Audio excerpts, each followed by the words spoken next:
Hello good evening everyone. क्या हाल चाल? क्या मेरी आवाज तुम लोग को सुनाई दे रही है क्या?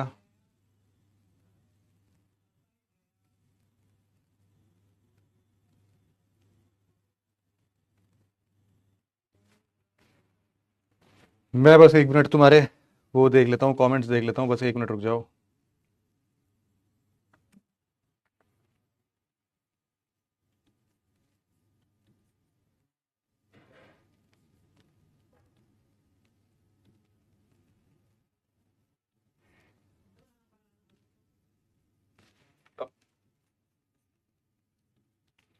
यस, आ रहे हैं। बहुत ही बढ़िया, बहुत ही बढ़िया, मेरे को दिख रहा है सब कुछ।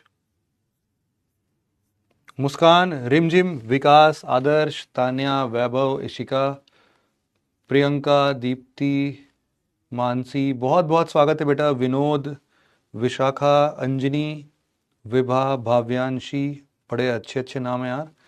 नवजोत, अत्रिय, मानस, प्रांशु, सृष्टि, सभी का स्वागत है बेटा, सभी का स्वागत है। बहुत बहुत हार्दिक अभिनंदन सभी का इस सीरीज में, जहां पर हम लोग अपने कुछ बेसिक बिल्डिंग क्लासेस को देख रहे हैं। तो जरा हम लोग उसके बियॉन्ड अगर जाके बात करें, तो जरा हम लोग इसको अब कंटिन्यू करते हैं। कल की क्लास हम लोगों ने थोड़ी जल्दी खत्म कर दी थी, तो आज की क्लास कुछ किसी टेक्निकल रीजंस के कारण आज थोड़ी वैसी की वैसी रह गई। बट एनी हाउ हम इसको समझते हैं, आगे बढ़ाते हैं, और इसको हम लोग एनी हाउ आगे डायरेक्शन में हम लोग देख रहे हैं। तो हाँ, कोई दिक्कत नहीं है। Beautiful evening Vikas, beautiful evening. Yes, along with you all definitely it would be. तो डेफिनेटली ऐसा तो होगा ही होगा, तो टेंशन मत लो। तो मैं एक बार आगे चलता हूँ। आज अपना बेटा जो क्लास है वो है, आई थिंक, फिफ्थ क्लास हमारा है ना। हमारा जो जस्ट अ सेकेंड। हाँ, यहाँ पर हम लोग लिख सकते हैं अपने लिए बेसिक बिल्डिंग क्लास 05। आज हमारा सेकेंड लास्ट क्लास है बेटा, कल हमारा लास्ट क्लास होगा। आई होप कि आप लोग इसके लिए रेडी होंगे, बिल्कुल, है ना, कोई दिक्कत समस्या होगी नहीं। एनी हाउ फिर भी कल लास्ट क्लास में, आज हमारे पास ना वो लास्ट लेक्चर के बेटा पीडीएफ्स अवेलेबल नहीं है किसी के कारण से। तो मैं तुम्हें कुछ बेसिक चीजों को समझा देता हूं। जैसा भी हमने जो भी चीजें पढ़ी होंगी, वो एग्जैक्ट पीडीएफ तो नहीं, लेकिन हाँ, जो मेरे पास पुराने पीडीएफ्स थे, मैं उनको एक बार अगर देखूं तो डेफिनेटली यहां पर पता चल जाएगा। क्वेश्चंस लाए हैं सर जी? यस, क्वेश्चंस मैं लेके आया हूं। और इनफैक्ट मैं ये क्वेश्चंस तुम सबसे शेयर भी करना चाहता हूं। एक काम कर लेते हैं, सबसे पहले एक मिनट रुक जाओ, मैं क्वेश्चन ही लगा देता हूं। सबसे पहले हम उसी से स्टार्ट करेंगे या फिर आज क्वेश्चन से स्टार्ट करते हैं? हमारे लिए काफी बेनिफिट होगा। Just a second, let me have these questions on the screen.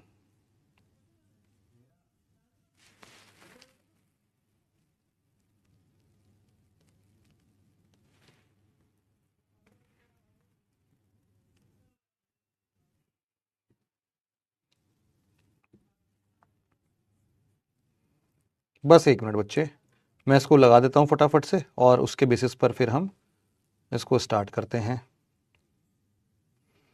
हमारे पास में क्वेश्चंस कहाँ गया? यस, आई थिंक यही है अपने लिए।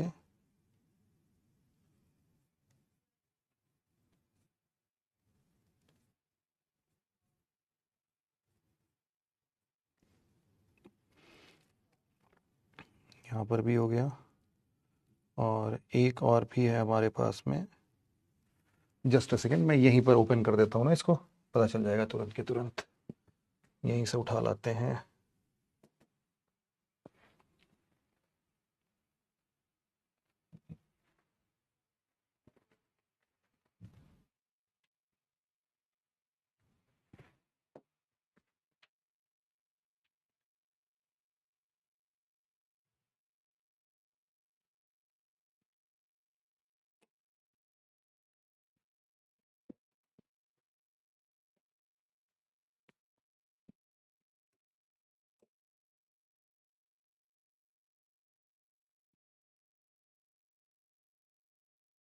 अच्छा, बस एक लोग का, किसी का भी अकाउंट यहाँ पर मैं लॉगिन करा देता हूँ।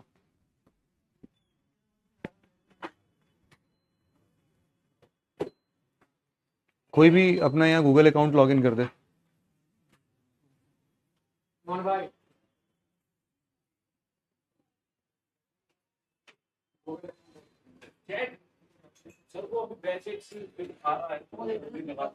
वो गूगल अकाउंट लॉग इन कर लो, बस एक पीडीएफ भेजनी है। हाँ।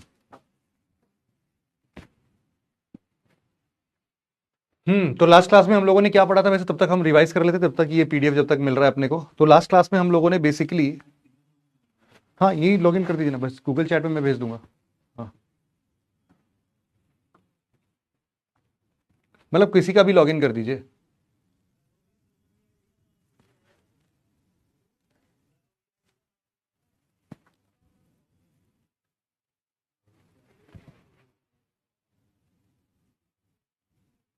हाँ, एक बार हम लोग स्टार्ट कर लेते हैं यार। लास्ट क्लास में बेटा हम लोग जो है ना वो डीएनए रिलेटेड टर्म्स पढ़ रहे थे शायद, और डीएनए रिलेटेड टर्म्स में जब भी हम लोग बात कर रहे थे तो उसमें हम लोगों ने सबसे पहले जो बात पढ़ी थी वो थी मेरे हिसाब से माइक्रो सैटेलाइट डीएनए।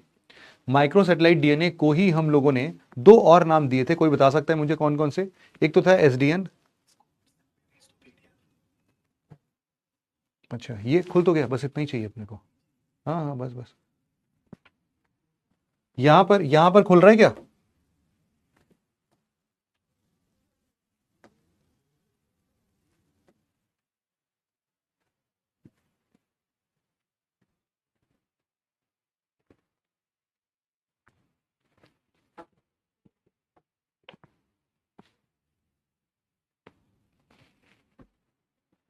किसी एक के भी लोग ही लोगे सर इसमें। तो किसी की भी कर दो ना आप, देख लो किसकी है। उसके बाद हम लोगों ने यहां पर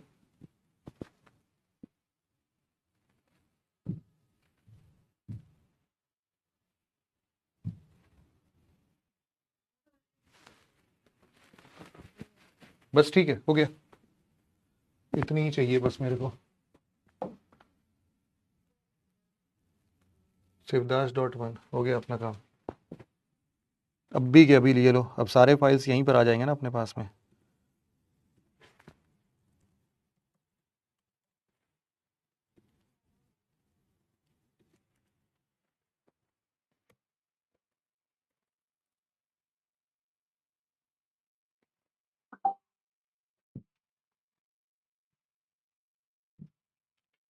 ये लो भैया, आ गए अपने सारे क्वेश्चंस, आ गए क्वेश्चंस, आ गए क्वेश्चंस, आ गए।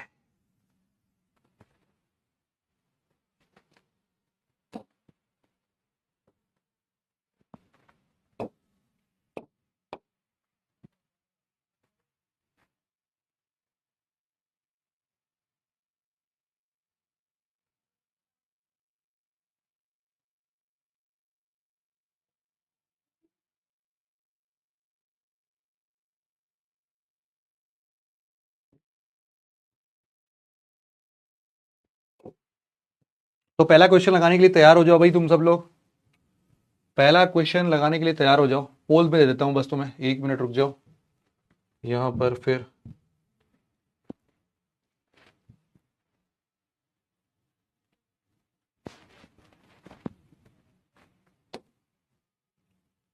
ठीक है, चलो भाई, आ गया, अपना सारा काम हो गया। सो सॉरी, काफी टाइम लगा दिया आज मैंने तुम लोग का इसी में। कुछ कन्फ्यूजन हो गई थी एक्चुअल में ना, स्टूडियो बहुत सारे थे, उसमें से किस में क्लास थी ये सब, फिर यहाँ पर पीपीटी नहीं मिली, बहुत सारी चीज़ें हो गई। तो आई थिंक अब नाउ वी आर सॉर्टेड।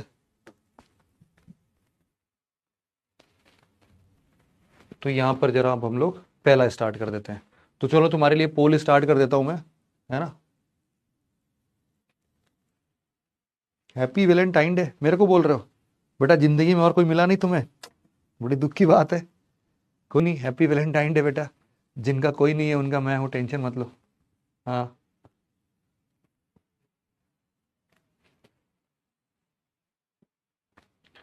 चलो आ जाओ यहाँ पर। इसके बारे में अब ये क्वेश्चन तो हम लोग सॉल्व कर चुके हैं, लेकिन देखना अभी कितने बच्चे हैं इतने महान होंगे ना, इस क्वेश्चन को भी नहीं लगा पाएंगे।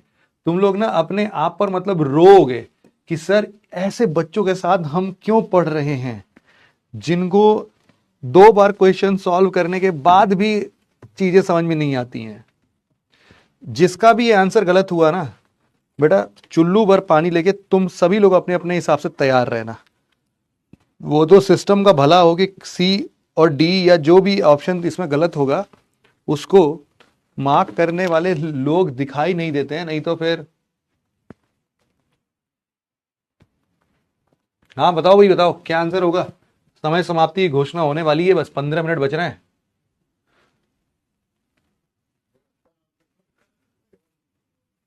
हट जाता हूँ भाई मैं। पढ़ लो क्वेश्चन पढ़ लो भाई।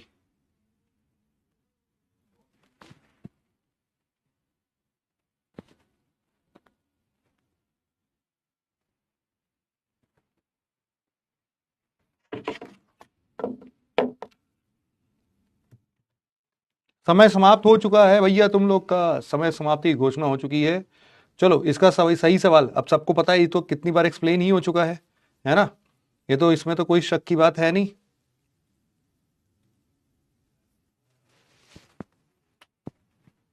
यहां पर आंसर क्या होगा भाई हमारा, सी आंसर होगा ना। अब देखना कितना मजेदार, 2 बार सॉल्व कर चुके हैं ना हम ये सवाल। देखना अभी कितने लोग गलत देंगे। ये देखो, ए वाले भी हैं, बी वाले भी हैं, डी वाले भी हैं। कितने कम नहीं है ये, 6 5 11 11, ये भी 6 ही है लगभग, 6 6 12 12 और ढाई, 14.5% लोग हैं। ये अभी भी बेटा तुम सब लोग जितने जितने लोगों ने ए बी और डी लगाया बेटा, अब भी कभी तुम बेटा यूपीएससी के लायक हो ही नहीं, हो ही नहीं। हो सकता है कि 4 5 साल जम के मेहनत करो, तब शायद तुम लोग बन जाओ, वो भी शायद है। ये स्कोर जो है ना, अब तुम समझ रहे हो तुम्हारी किसके साथ पढ़ाई हो रही है। बेटा कंपटीशन है ही नहीं, ये सब फालतू के लोग हैं। हाँ ये सब लोग जो है ना, ये भीड़ बढ़ाने के लिए आते हैं, फॉर्म भरते हैं, ये एग्जाम देने नहीं जाते कभी भी। ये ऐसे ही हैं। तो इसीलिए बिल्कुल बुग्गू टाइप के बच्चे हैं ये सब, कोई मतलब नहीं है इनका। सी आंसर है, हमने इसको कई बार एक्सप्लेन ऑलरेडी कर दिया है। क्यों ऑलरेडी कर दिया है, क्योंकि कई बार हमने देख लिया इस चीज को कि भाई सेल्यूलोज सेल वॉल होते हैं, ठीक है भाई, प्लाज्मा मेम्ब्रेन कैसे नहीं हो सकता, सबके साथ में होता है, इसलिए स्टेटमेंट गलत है। स्टेटमेंट गलत करते ही हमारा आंसर आ जाएगा C. Now let's move ahead. तुम्हारे सामने वापस से पोल दे देता हूं 45 सेकेंड्स का। Now start, start the poll, start the पोल।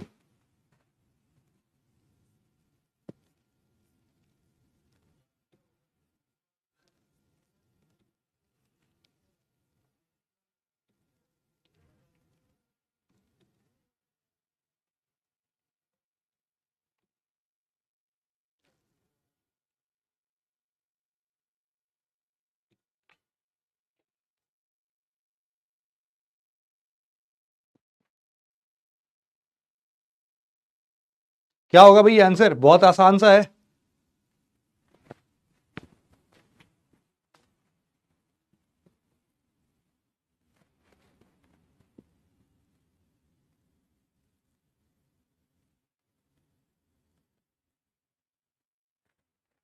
हाँ भाई बहुत सारे लोग सी बोल रहे हैं। तो प्रोटीन सिंथेसिस की बात हो रही है, प्रोटीन सिंथेसिस की बात हो रही है, तो भैया दो ही चीज आती है। एक तो राइबोसोम प्रोटीन सिंथेसिस करता है, किसके ऊपर बैठे करता है, एंडोप्लाज्मिक रेटिकुलम के ऊपर बैठे करता है। आंसर हो जाएगा भैया तुम्हारा बी। तो बी आंसर है तुम्हारे लिए, हो गया।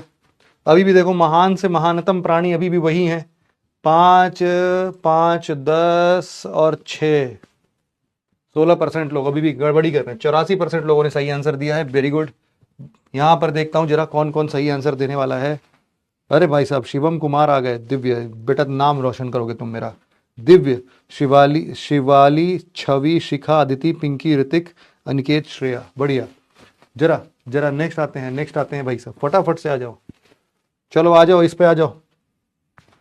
60 सेकेंड्स का टाइम दे रहा हूं, स्टार्ट करो, स्टार्ट करो, फटाफट से स्टार्ट करो।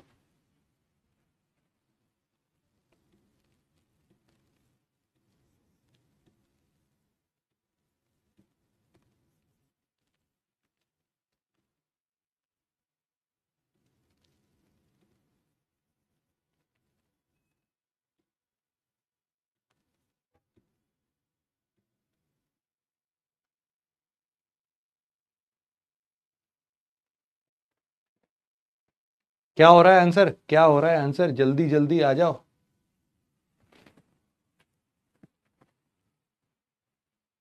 कोई बी बोल रहा है, कोई डी बोल रहा है, कोई। आखिरी 20 सेकंड बाकी हैं तुम्हारे, last 20 seconds. Quick quick quick.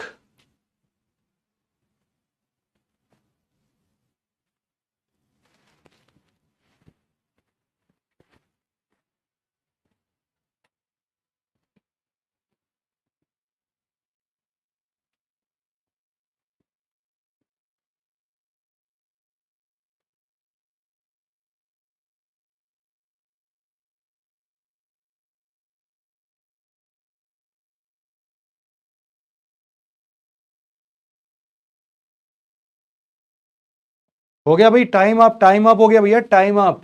देखो आ जाओ इधर आ जाओ, इधर आ जाओ। देखो क्या बोल रहे हैं, फोटोसिंथेसिस। फोटोसिंथेसिस कौन करता है? क्लोरोप्लास्ट करता है। और कौन करता है? कोई दिक्कत? वन का बी नहीं नहीं, अच्छा दोनों में आ रहा है, ठीक है भाई, अभी ये दोनों में से कोई एक है। मिनरल अपटेक, मिनरल मतलब जो आदान प्रदान में तुम्हें हेल्प करे, कौन करेगा भाई? सीधे के सीधे प्लाज्मा मेम्ब्रेन। कहां के आगे भैया? अरे भाई ये भी कॉमन, ये भी कॉमन। और आगे बढ़ो, और आगे बढ़ो। रेस्पिरेशन, रेस्पिरेशन कौन करता है? माइटोकॉन्ड्रिया, सेलुलर रेस्पिरेशन क्या कहते हो? रेस्पिरेशन यहां पर आ गया माइटोकॉन्ड्रिया। अरे वाह, आंसर आ गया भैया अपना, प्रोटीन सिंथेसिस राइबोसोम्स, ये भी आ गया। तो हमने फटाफट से देख लिया आंसर क्या आ गया भैया अपना, आंसर आ गया सी। सी इज द करेक्ट आंसर। आ जाओ।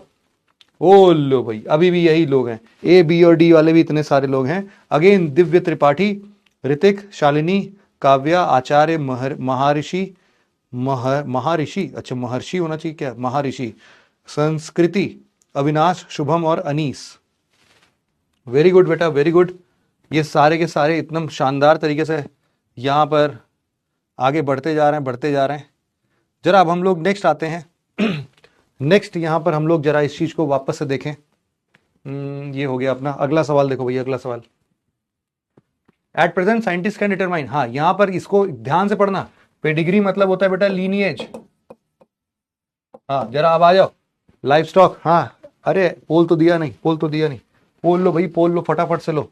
इस क्वेश्चन को पढ़ने का 60 सेकेंड लो, लेकिन जल्दी सॉल्व करो। आ जाओ फटाफट से, सॉल्व करके बताओ मेरे को क्या आंसर आ रहा है। Quick quick.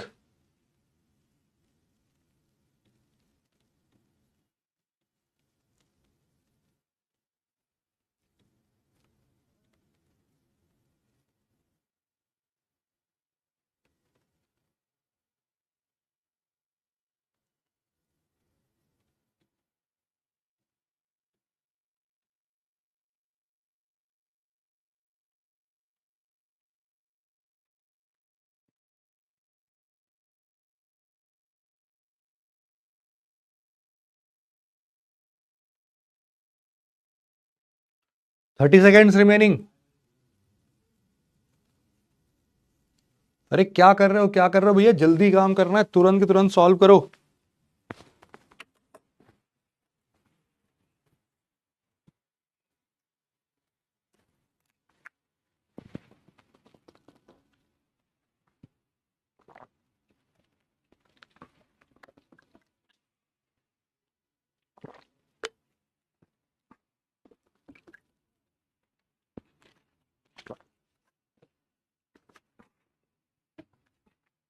समय समाप्ति की घोषणा होती है।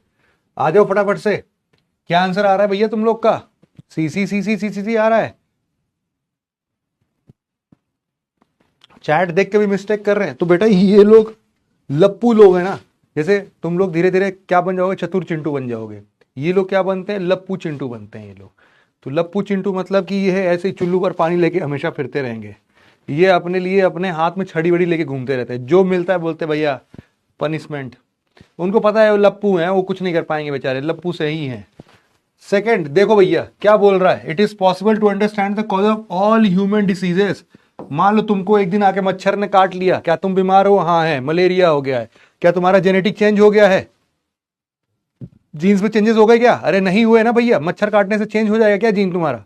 तो सारे प्रकार की बीमारियों को, कैसी बातें कर रहे हो। मान लो कि तुम्हारा स्किन बर्न हो गया, स्किन बर्न होने की वजह से यहां तक छाले निकल गए भाई साहब तुमको, तुम बीमार हो, हाँ हो, इस पे मरहम पट्टी लगाओगे, हाँ लगाओगे, दवाई खाओगे, लेकिन क्या यहां जलने से तुम्हारा जीन ही चेंज हो जाएगा? कैसी बातें कर रहे हो। तो ये सारे प्रॉब्लम्स को कैसे डिफाइन कर सकता है, सारे बीमारियों को कैसे डिफाइन कर सकता है? ये गलत है, गलत है, गलत है, गलत है। आंसर क्या आ गया? 1 and 3, C is the correct answer. ये लो भाई, देखो 38%। बेवकूफों की बेटा बिल्कुल कमी नहीं है, बिल्कुल कमी नहीं है। बहुत सारे बेवकूफ पड़े हुए हैं अपने लप्पू चिंटू बनने का कगार पर आगे बढ़ रहे हैं। It is possible to know the pedigree of life stock, हाँ कर सकते हैं ना, हमने पढ़ा था डीएनए सीक्वेंस के बेसिस पर एसटीआर निकाल सकते हो, हाँ निकाल सकते हैं। इसके बेसिस पर क्या तुम लोग बच्चे का बाप कौन है बता सकते हो? हाँ बता सकते हो।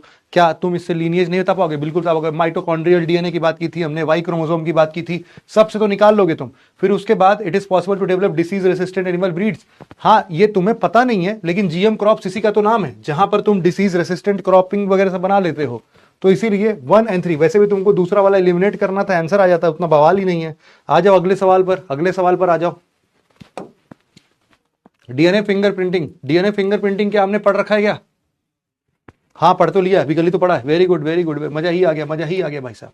आ जाओ, इसके लिए अगेन 60 सेकेंड्स, 60 सेकेंड्स। आ जाओ बेटा, आ जाओ आ जाओ, मैदान जंग में कूदो। क्या कर रहे हो तुम लोग?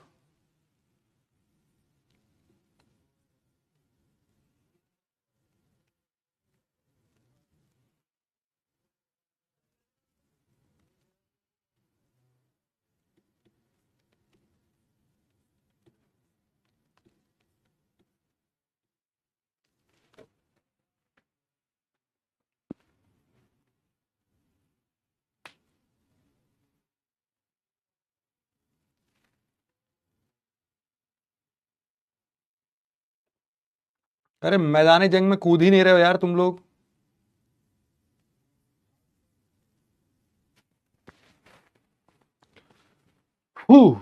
बस आखिरी के 20 सेकंड बचे हैं, सॉल्व नहीं किए तो गए।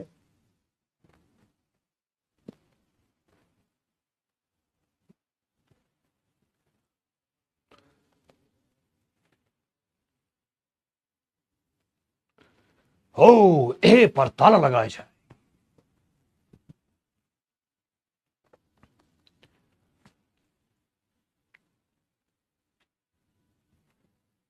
यहां पर जाते हो। ओ समय समाप्ति की घोषणा। तो भैया हो गया समय समाप्त तुम्हारा। 7 करोड़ रुपए का सवाल तुमने यूं ही का यूं ही गलत कर दिया। आओ देखते हैं कौन बनेगा चतुर चिंटू। यहां पर हम लोग समझते हैं, हाँ केबीसी का मतलब यहां पर यही है। अब मैंने नया नाम रख दिया केबीसी, बोले तो कौन बनेगा चतुर चिंटू है अब ये। तो चतुर चिंटू बनने का कगार पर यही लोग चतुर चिंटू बनेंगे जो यहां पर आ रहे हैं बार बार। यहां पर बोला DNA fingerprinting has become a powerful tool to establish paternity and identity. हाँ यही तो करता ही है भैया। डीएनए फिंगरप्रिंटिंग से क्या होता है यही तो बताया। 2 काम करेगा। डीएनए फिंगरप्रिंटिंग से बच्चे का बाप कौन है पता चल जाएगा, क्राइम सीन पर पता चल जाएगा। या तो ये पैटर्निटी या फिर identity of criminals in rape and assaulted case. हाँ यही तो बताएगा। रीजन देखते हैं, रीजन ये एविडेंस बाल से, सलाइवा से, ड्राइड सीमेन से एडिक्वेट है डीएनए एनालिसिस के लिए। हाँ है ना, यही तो था कि क्राइम सीन पर सैंपल मिल रहा है उससे मिला के देख लो। बिल्कुल सही आंसर, सही करेक्ट एक्सप्लेनेशन, दोनों सही हैं। ट्रू भी है, करेक्ट एक्सप्लेनेशन भी है, आंसर भी है और यहां पर रिजल्ट भी है। 77% लोगों ने सही बोला है। इसमें अगेन दिव्य, अभिजीत, अदिति, मुस्कान, बिलाल, समीक्षा, कुणाल, शिवम, सौम्य, आयुष और टोटल नंबर पर चल रहे हैं। देख रहे हो भी ये लोग खतरनाक तरीके से।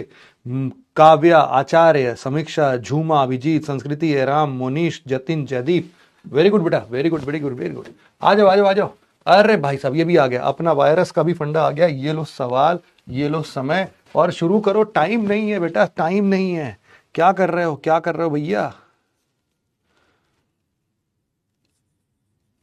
आ जाओ फट से आ जाओ।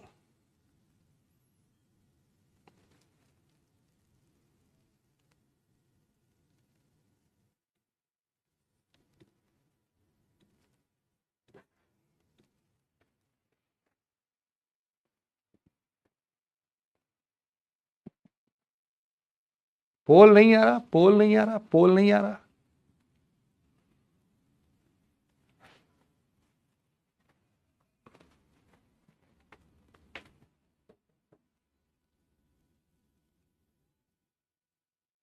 ओए अभी हमने ये पढ़ा नहीं है क्या?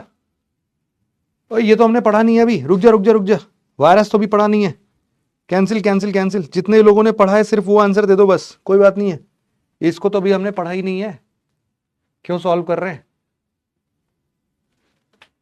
अरे ये पढ़ा ही नहीं है, पढ़ा ही नहीं है, क्यों लगा रहे हो, क्यों लगा रहे हो? पोल अटक गया है? पोल चल रहा है, अटका नहीं बेटा, तुम्हारा स्क्रीन अटक गया है। फिर भी जितने लोग सॉल्व कर पा रहे लगा ले, मैं बता देता हूं। इसका आंसर होगा बेटा तुम्हारा 2 एडिनो वायरस जो होते हैं वो सिंगल स्टैंडर्ड डीएनए जीनोम्स, ये गलत। रेट्रोवायरस जो होते हैं डबल स्टैंडर्ड डीएनए, नहीं रेट्रोवायरस इज आरएनए। तो ये वाला सही है, वो ऊपर वाला खराब है। 2 ओनली आंसर आ जाएगा इसका। वैसे तो बी आंसर आ जाएगा। देखता हूं इसमें 34% लोग ही आए, बाकी के बच्चे जो हैं वो मनमानी करते आए।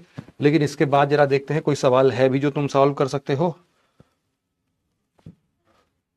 यस, है ना सवाल? ये लो बेटा, ये लो, मजेदार सवाल लो, मजेदार सवाल।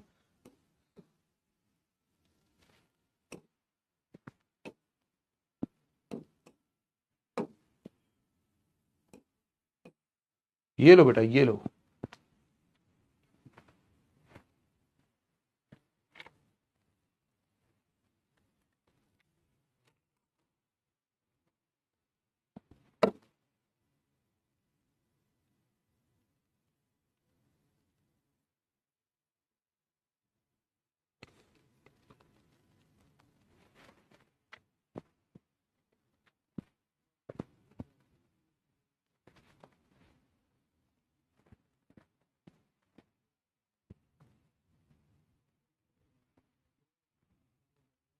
जल्दी नहीं सॉल्व कर रहे हो तुम लोग, ये बहुत गलत बात है।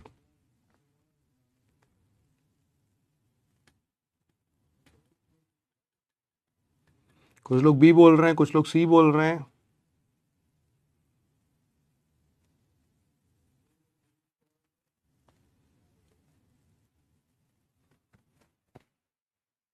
आखिरी के 15 सेकंड। 10, 9, 8, 7, 6, 5, 4, 3, 2, 1। ये लो, समय समाप्ति की घोषणा। अब भैया आगे चल दो, चल दो, चल दो। ये माइक्रो सैटेलाइट डीएनए की बात कर रहा है, मतलब कि माइक्रो सैटेलाइट डीएनए बोले तो रिपीटेटिव डीएनए। अरे ये पढ़ा नहीं था?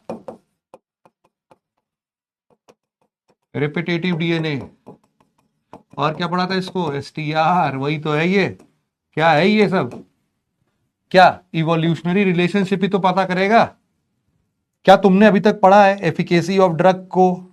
ड्रग्स की एफिशिएंसी ये कैसे बताएगा? ड्रग ट्रायल्स वगैरह कुछ पढ़ा ही नहीं है, सब बकवास की चीज है। क्लोनल प्रोपोगेशन को प्रमोट नहीं भैया।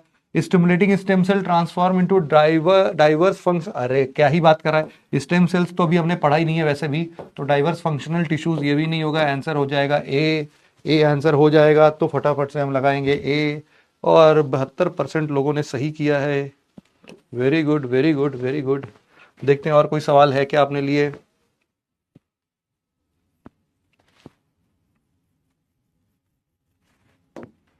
ठीक है, इतना ही सवाल है बस।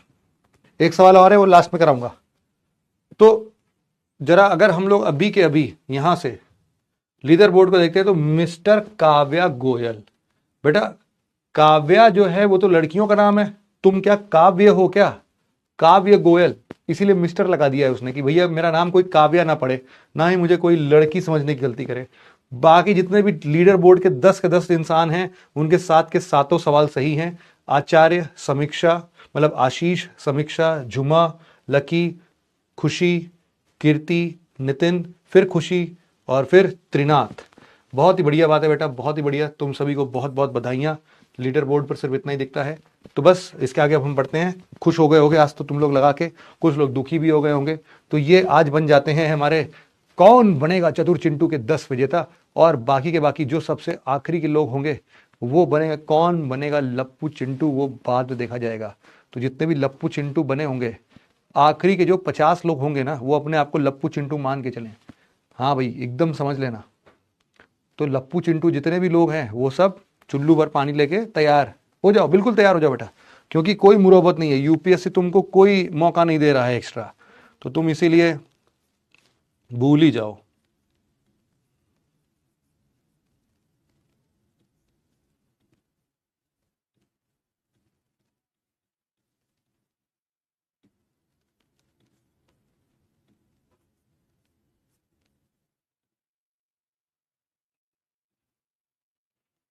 हम्म।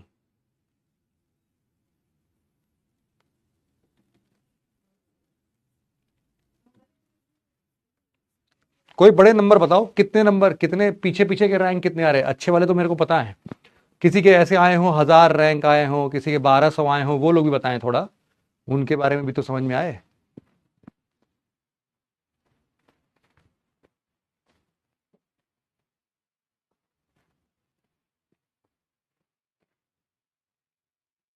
टोटल कितने लोग लाइव हैं? अरे बहुत लोग होंगे यार। 200? अरे नहीं, बता नहीं रहे हैं लोग अभी। जिनकी रैंक आई होगी ना, ऐसे 1000 रैंक आई होगी, 5000 रैंक आई होगी, वो लोग थोड़ी ना बताएंगे कभी भी। 38 मिनट्स है पास, तो क्या करें? यही तो तुम लोग चिल्ला रहे थे इतना कि सर ये करवाओ, क्वेश्चन करवाओ। क्वेश्चन करोगे नहीं तो पढ़ पढ़ के क्या उखाड़ लोगे तुम लोग? क्वेश्चन सॉल्व करने तो आ नहीं पा रहा है तुम्हें।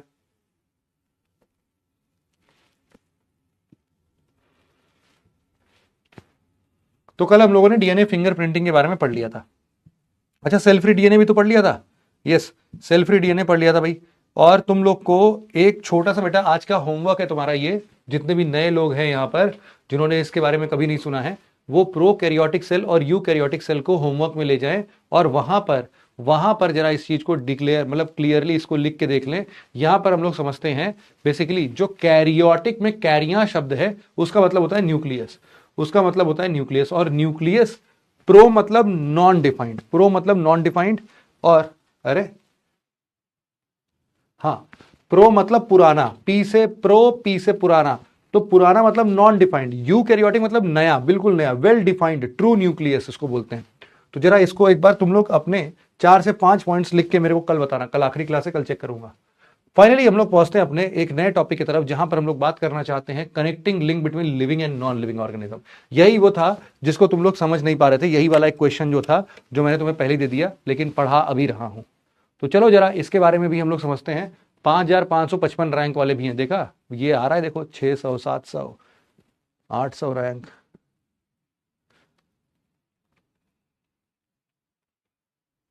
1072 रैंक, देखे आ रहा है ना, एकदम जबरदस्त लोग आ रहे हैं एकदम। देखो 1333 रैंक, तो तुम समझ लो 5000 बच्चों के पार। वो तो आधे लोग तो जो 2-2500 के पार होंगे वो तो बताएंगे भी नहीं कि हमारा 2-2500 के पार आ रहा है रैंक, हम नीचे से फर्स्ट आ रहे हैं। सुनो अब यहां पर समझना, ये बहुत ही मजेदार टॉपिक है बेटा, बहुत मजेदार टॉपिक है। यहां पर हम बोल रहे हैं connecting link between living and non living. UPSC का सबसे फेवरेट टॉपिक वायरस, मैंने कई बार बताया है कि सवाल यहां से आता ही आता है, हर साल आता है। 2025 में भी आया, 24 में भी आया, तो इसीलिए इसको ध्यान से पढ़ना जरा, है ना, ध्यान से समझना। यहां से क्वेश्चन तुम्हारा बन जाएगा, ये समझ लो कि जिस साल अटेम्प्ट दे रहे होगे एक क्वेश्चन यहां से पक्का हो गया। अब सुनो सारे के सारे, अब तुम यहां मानोगे तो है नहीं, तुम्हारे मुंह पर टेप लगाना पड़ेगा। लो मजा लो। अब इधर देखो, हाँ चुपचाप बैठे रहो बस एकदम, है ना। अब यहां पर आओ सब लोग, देखो इस चीज को कि connecting link between living and non living organism, ये क्या मतलब है, इसको जरा ध्यान से समझने की कोशिश करना। हम लोग बोल रहे थे, हम लोगों ने लाइफ के बारे में डिफाइन किया था, लाइफ के बारे में डिफाइन किया था कि कितना लाइफ है हमारे पास में। लाइफ को कैरेक्टरिस्टिक्स फॉर्म में हमने डिफाइन किया था, रिप्रोडक्शन, ग्रोथ, ये सब है तो लाइफ है, मेटाबॉलिज्म है तो लाइफ है। इसका मतलब है वो वाली बात नहीं है कि दिलों में बेताबिया लेके चल रहे हो तो जिंदा हो तुम, वो वाली बातें नहीं करनी है अपने को, ठीक है। यहां पर हमें समझना है connecting link between living and non living. तो जिंदा होने के लिए हम लोगों ने 5 कैरेक्टरिस्टिक्स डिफाइन किए थे, growth and development, cell structure, दूसरा जो हमने लिखा है, तीसरी बात हम लोगों ने लिखी थी उसमें मेटाबॉलिज्म, चौथी बात लिखी थी शायद हम लोगों ने उसमें अडाप्टेशन, और पांचवी और आखिरी बात लिखी थी हम लोगों ने रिस्पॉन्स टू स्टिमुलाई। ये 5 बातों के साथ हम लोग लाइफ को समझ रहे थे। तो वायरस जो होता है, वायरस, वायरस का मतलब ये है कि वो अभी भी किसी भी प्रकार से, हम यूं बोल सकते हैं कि तुम ऐसा समझो कि वायरस जिंदा भी है और जिंदा नहीं भी है, दोनों का बहुत शानदार मतलब है। यहां पर जिंदा रहने का मतलब क्या होगा, वो लाइफ वाले पार्ट को डिफाइन करेगा, और अगर जिंदा नहीं है तो क्या डिफाइन करेगा, जिंदा नहीं है तो वो नॉन लिविंग स्ट्रक्चर डिफाइन करेगा। लेकिन वायरस किस टाइम पर जिंदा है और किस टाइम पर जिंदा नहीं है, यह डिफाइन करना बहुत जरूरी है। इसीलिए वायरस किसी एक पर्टिकुलर क्षण जिंदा है और दूसरे ही क्षण मर चुका है। जब मर चुका है तो दूसरे ही क्षण जिंदा भी हो सकता है, जिंदा होने के बाद वापस से मर सकता है, मरने के बाद वापस से जिंदा हो सकता है, वही वायरस। इसका पुनर्जन्म का कॉन्सेप्ट ही नहीं है, ये अपने आप एक ही जिंदगी में जिंदा मरना, जिंदा मरना, जिंदा मरना चलता रहता है इसका।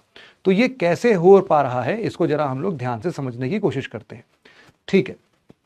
यहां पर समझना कि वायरस लिविंग कब कहलाएगा, लिविंग तभी कहलाएगा, और क्यों कहलाएगा, क्योंकि ये वायरस जो है ये क्या करता है भाई साहब, ये हमारे लिए सिर्फ और सिर्फ एक ही कैरेक्टरिस्टिक को शो करता है जिससे कि हम इसको जिंदा कह सकते हैं, और वो है रिप्रोडक्शन।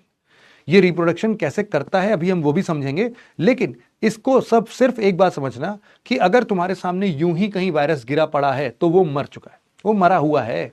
मर चुका है इसका मतलब ये नहीं है कि अब कभी जिंदा नहीं होगा, वो भी जिंदा हो जाएगा, बस उसको लिविंग सेल नहीं मिल रहा है। कैसे भी करके अगर होस्ट सेल, एक होस्ट लिविंग सेल किसी भी एक वायरस को मिल जाए तब वो जिंदा हो जाएगा। कोई भी वायरस जो इधर उधर फेंका पड़ा, कहीं गिरा पड़ा है, वो नॉन लिविंग है। वो तब तक नॉन लिविंग है जब तक उसको एक लिविंग होस्ट सेल नहीं मिल पाता। होस्ट मतलब क्या होता है बेटा? मेजबान होते हैं, जो एक मेहमान होते हैं, एक मेजबान होते हैं। मेजबान जो होता है वो स्वागत करता है कि आइए सर, बैठिए सर, चाय लीजिए सर, तो वो है होस्ट सेल। होस्ट मतलब जो होस्ट कर रहा है, वो जिस सेल के अंदर ये वायरस प्रवेश कर रहा है। अगर ये कोई लिविंग सेल हुआ तो इस लिविंग सेल को हम बोल रहे हैं होस्ट सेल। ये लिविंग होस्ट सेल में अगर वायरस अंदर घुस गया तब वो जिंदा हो जाएगा, और अगर इस लिविंग होस्ट सेल के बाहर रहा तो फिर वो मरा कहलाएगा, तब वो मुर्दा है भाई साहब। तो मुर्दा क्यों है? क्योंकि इसके अंदर किसी भी प्रकार का मेटाबॉलिज्म है ही नहीं। जैसे कि हम लोग जिंदा क्यों हैं भैया? हमारे अंदर circulatory system, respiratory system, digestive system, excretory system, हमारा ब्रेन फंक्शंस, नर्वस सिस्टम, सब कुछ चलते जा रहा है, चलते जा रहा है। हम बोल रहे हैं लिम्फेटिक सिस्टम है, सब कुछ चल रहा है। इतना सारा सिस्टम हमारे अंदर, इतना सारा मेटाबॉलिज्म हमारे अंदर हो रहा है कि हम बोल रहे हैं कि भैया हम तो जिंदा हैं यार, हम तो जिंदा हैं। लेकिन वायरस के अंदर कोई मेटाबॉलिज्म है ही नहीं। अच्छा, हमारे इन सभी मेटाबॉलिज्म के लिए जो सबसे इंपॉर्टेंट हिस्सा है वो क्या है? उन सभी मेटाबॉलिज्म के लिए सबसे इंपॉर्टेंट हिस्सा जो है वो है बेटा हमारे लिए, हम यूं बोल सकते हैं जैसे क्या बोले,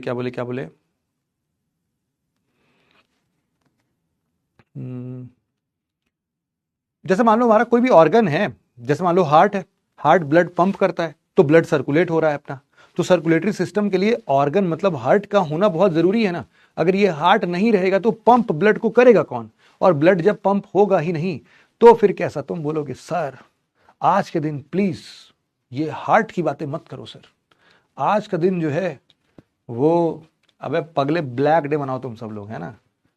हाँ तो सुनो अब इस बात को तो यहां पर हार्ट का काम क्या है? हार्ट का काम किसी के लिए धड़कना नहीं है, मुक्का पड़ेगा मुंह पर, मुंह अलग सूज जाएगा तुम्हारा। हार्ट का काम है तुम्हारा यहां पर ब्लड को प्रेस करना, कंप्रेस करना। तो ये तभी तो हमारा ब्लड सर्कुलेटरी सिस्टम पे है। वायरस के अंदर भैया ऐसा कोई ऑर्गेनल है ही नहीं, ना माइटोकॉन्ड्रिया, ना राइबोसोम, ना एंडोप्लाज्मिक रेटिकुलम, ना गोल्गी बॉडी, ना लाइसोसोम, कुछ भी नहीं है, कुछ है ही नहीं उसके पास, बेचारे के पास। तो हम कह रहे हैं जब उस बेचारे के पास कुछ है ही नहीं तो वो है क्या? हमने बोला कि भैया इसीलिए तो नॉन लिविंग बोल रहे हैं, इसके अंदर कोई मेटाबॉलिज्म ही नहीं है। क्यों? क्योंकि जब भी लिविंग सेल के बाहर है तो इसके अंदर कोई भी मेटाबॉलिज्म नहीं है। क्यों? क्योंकि it does not contain any kind of organelles. इसके अंदर कोई ऑर्गेनल है ही नहीं। It is just made up of two things. कौन कौन से थिंग्स? पहला प्रोटीन और दूसरा जेनेटिक मटेरियल, दैट्स इट। पूरे वायरस में सिर्फ यही दो चीजें, या तो जेनेटिक मटेरियल है या तो प्रोटीन है, बस। ना ऑर्गेनल है, ना मतलब ऑर्गेनल के तौर पे ना माइटोकॉन्ड्रिया जो एनर्जी जनरेट करे, ना ही लाइसोसोम जो कि अलग से किसी को मारने के काम में आए, ना गोल्गी बॉडी प्रोटीन ट्रांसफॉर्मेशन, ना राइबोसोम जो प्रोटीन बनाए, कुछ भी नहीं कर सकता ये। तो इसीलिए मैंने इसको क्या बोल दिया? इसीलिए मैंने इसको बोल दिया भैया जिंदा लाश है। ये क्या है भैया? जिंदा लाश है। चूंकि ये रिप्रोड्यूस कर सकता है इसीलिए ये सिर्फ और सिर्फ लिविंग सेल, जिसको हम होस्ट सेल बोल रहे हैं, वहां पर। अब ये होस्ट सेल कुछ भी हो सकते हैं, ये बैक्टीरिया भी हो सकता है, फंजाई भी हो सकता है, एनिमल मतलब हम सब लोग भी हो सकते हैं, और प्लांट सेल भी, कहीं पर भी ये घुस सकता है, कोई भी लिविंग सेल इसको चलेगा। अब यहां पर स्ट्रक्चर ऑफ वायरस की हम जब भी बात करते हैं तो ये स्ट्रक्चर ऑफ वायरस कुछ ऐसा है। ये वायरस ये असली में ऐसा ही दिखता है, देखो ये रियल फोटो ये है, तो रियल फोटो वायरस का ये है और इसी तरीके से दिखता है। इसके अंदर होता क्या है? ये जो तुम ऊपर नीले नीले रंग का देख रहे हो, ये नीला नीला आसमान, नीला नीला अंबर, ये सब कुछ नहीं, ये नीले रंग का है इसका कवच। और ये जो कवच है इसी को हम लोग बोलते हैं कैप्सिड। ये इसका आउटर लेयर, जैसे हमारे लिए स्किन है वैसे ही एक वायरस के लिए कैप्सिड है। कैप्सिड उसका आउटर कवच। किसका बना है ये कवच? ये कवच प्रोटीन का ही बना है, टेंशन मत लो, कोई अच्छा और कुछ है ही नहीं, बस प्रोटीन और जेनेटिक मटेरियल। अंदर घुसे, अंदर अंदर में यहां पर क्या मिल रहा है? जेनेटिक मटेरियल मिल रहा है भाई, ठीक है, जेनेटिक मटेरियल। और यहां पर ये क्या लड्डू लड्डू क्या है? ये एंजाइम्स है बेटा। Enzymes are also made up of proteins. तो एंजाइम्स क्या क्या है जरा हम देखते हैं। वायरस के अंदर मतलब दो ही चीजें, या तो जेनेटिक मटेरियल है या तो प्रोटीन है। अगर जेनेटिक मटेरियल है तो जेनेटिक मटेरियल कौन सा वाला जेनेटिक मटेरियल? जेनेटिक मटेरियल दो टाइप का होता है भैया। ये दो टाइप का कौन सा है? एक तो है डीएनए वाला, एक है आरएनए वाला। ये जो डीएनए वाला है, ये डीएनए में क्या होगा? डबल स्ट्रैंडेड होगा, डबल स्ट्रैंडेड। तो डबल स्ट्रैंडेड। और ये आरएनए बेस में क्या होगा? सिंगल स्ट्रैंडेड होगा। ये भी समझ में आता है। तो डबल स्ट्रैंडेड जो हमारा होगा वो वायरस, उसको हम लोग कुछ और नाम देंगे। उसको हम लोग नाम दे देंगे क्या? उसको हम लोग नाम दे देंगे एडिनो वायरस। और जो आरएनए बेस्ड होगा उसको हम लोग क्या नाम दे देंगे? Retrovirus. R for retro, R for RNA. बिल्कुल इजी टू लर्न। और जो प्रोटीन है, प्रोटीन दो टाइप का यहां पर भी है। एक है अपने पास में कैप्सिड, जो आउटर कवच है, उसका आउटर कवर, शील्ड जिसको बोल सकते हो तुम, प्रोटेक्शन शील्ड। और दूसरा एंजाइम्स है। एंजाइम्स के नाम पर ये दो एंजाइम मिल रहा है। कौन कौन सा एंजाइम है? एक रिवर्स ट्रांसक्रिप्टेज एंजाइम है और एक इंटीग्रेस एंजाइम है। ये नाम कठिन नहीं है, तुम रिवर्स ट्रांसक्रिप्शन ऑलरेडी पढ़ चुके हो। रिवर्स ट्रांसक्रिप्शन का मतलब क्या होता है? जब आरएनए डीएनए में कन्वर्ट हो, उसी को क्या बोलते हैं? Central dogma of molecular biology का यही तो एक्सेप्शनल केस था, वही तो हम पढ़ने जा रहे हैं। तो एंजाइम होता है, उसका नाम ही रिवर्स ट्रांसक्रिप्शन से आया है, रिवर्स ट्रांसक्रिप्टेज एंजाइम। यहां पर एक और है इंटीग्रेस एंजाइम, वो इंटीग्रेशन का काम करता है। कैसे काम करता है भी समझेंगे। यहां पर समझना, ये जो तुमने अभी ये वायरस देखा है बेटा, इस वायरस का नाम है बैक्टीरियोफेज। फेज मतलब क्या होता है? खाना, निगलना, तोड़ना। तो फेज मतलब होता है खाना, टू ईट। यहां पर बैक्टीरियोफेज मतलब बैक्टीरिया को खाना। मतलब ये वायरस क्या करेगा? बैक्टीरिया को खा जाएगा। बैक्टीरिया को परेशान करने वाला, बैक्टीरिया को अफेक्ट करने वाला बैक्टीरियोफेज। यहां पर अब देखते हैं, When the virus enters into, अब यहां पर ध्यान से सुना, देखो क्या लिखा, बहुत अच्छे से पढ़ना, तुम्हें सब समझ में आएगा। When the virus enters into a living cell, it hijacks the complete metabolism। जब भी कोई भी वायरस किसी एक लिविंग सेल के अंदर प्रवेश करता है तो वो कंप्लीटली उसको हाईजैक कर लेता है, और जितने भी जेनेटिक मटेरियल होते हैं, डीएनए है या आरएनए है, इट स्टार्ट्स प्रोड्यूसिंग प्रोटीन। जब भी प्रोटीन अपने हिसाब से पैदा करने लगता है, मतलब कि वो एंजाइम्स बनवा देगा उससे, वो उससे कैप्सिड बनवा देगा, वो उससे अपने ही जेनेटिक मटेरियल को कॉपी करवाने लगेगा, और ऐसे करते करते वो कई सारे अपने वायरस के तादाद अपने एक के बाद एक के बाद एक के बाद एक के बाद एक जोड़ने लगता है। और इसी को हम लोग क्या बोलते हैं? वायरस रिप्रोडक्शन बोलते हैं। इसी को वायरस रिप्रोडक्शन, और इसीलिए तो उसको लिविंग बीइंग कहते हैं। यहां पर टाइप्स ऑफ वायरस में हम समझते हैं कि जेनेटिक मटेरियल के आधार पर, जैसे हमने देखा कि कुछ होते हैं डीएनए बेस्ड वायरस, कुछ होते हैं आरएनए बेस्ड वायरस। जो डीएनए बेस्ड वायरस है उसमें हम उसको बोलते हैं एडिनो वायरस और डीएनए बेस्ड।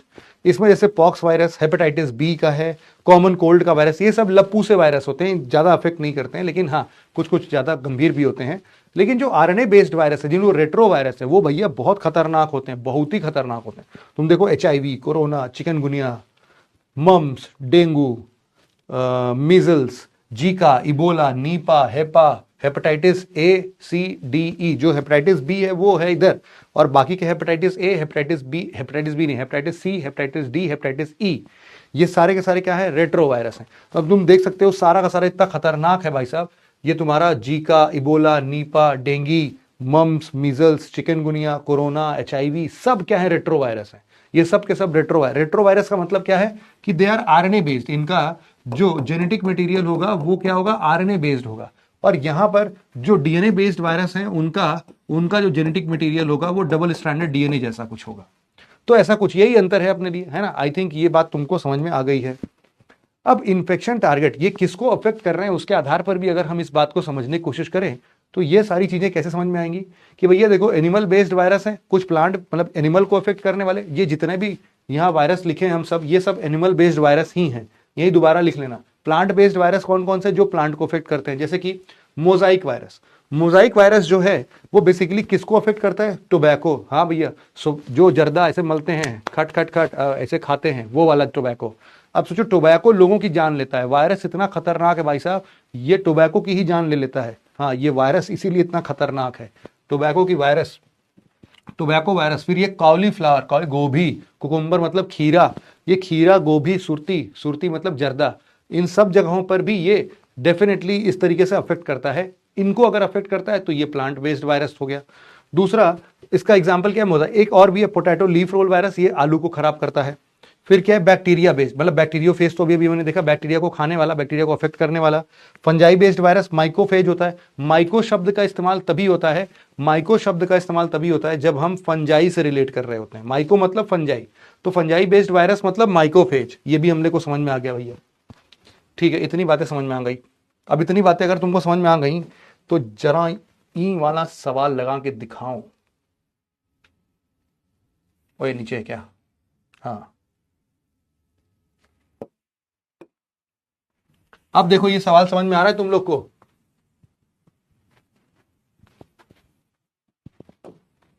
सांस खोल देते हैं तुम्हारी थोड़ी। लो भैया सांस ले लो, सांस ले लो। हाँ मजा आया, मजा आया, सांस लेने में मजा आ रहा है। हाँ सर बहुत मजा आ रहा है सर। हाँ अल्टीमेटली सर सांस आ गई।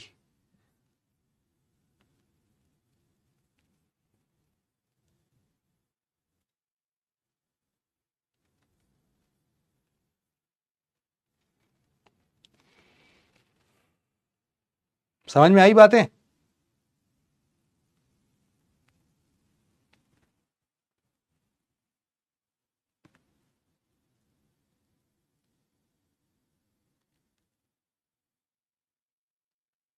पोल की जरूरत नहीं, पोल क्या, तुम्हें आंसर पता ही है। अब जब तुमको आंसर पता है, अच्छा अच्छा मजेदार बात बताता हूँ, मजेदार। अब देखना देखना देखना, बहुत मजा आएगा। ये लोटा पोल ले लो, 30 सेकेंड्स का पोल है तुम्हारा, चलो आ जाओ। तुम देखना, तुम देखना लप्पू लोगों के गुंजाइश कहां तक जा सकती है। सब बता दिया, सबको आंसर पता है ना? अभी तुम्हारे सामने ही रेस किया, लेकिन देखना 100% रिजल्ट नहीं आएगा, नहीं आएगा, लिख के दे रहा हूं, मेरे को पता है ना, इतने साल से पढ़ा रहा हूं।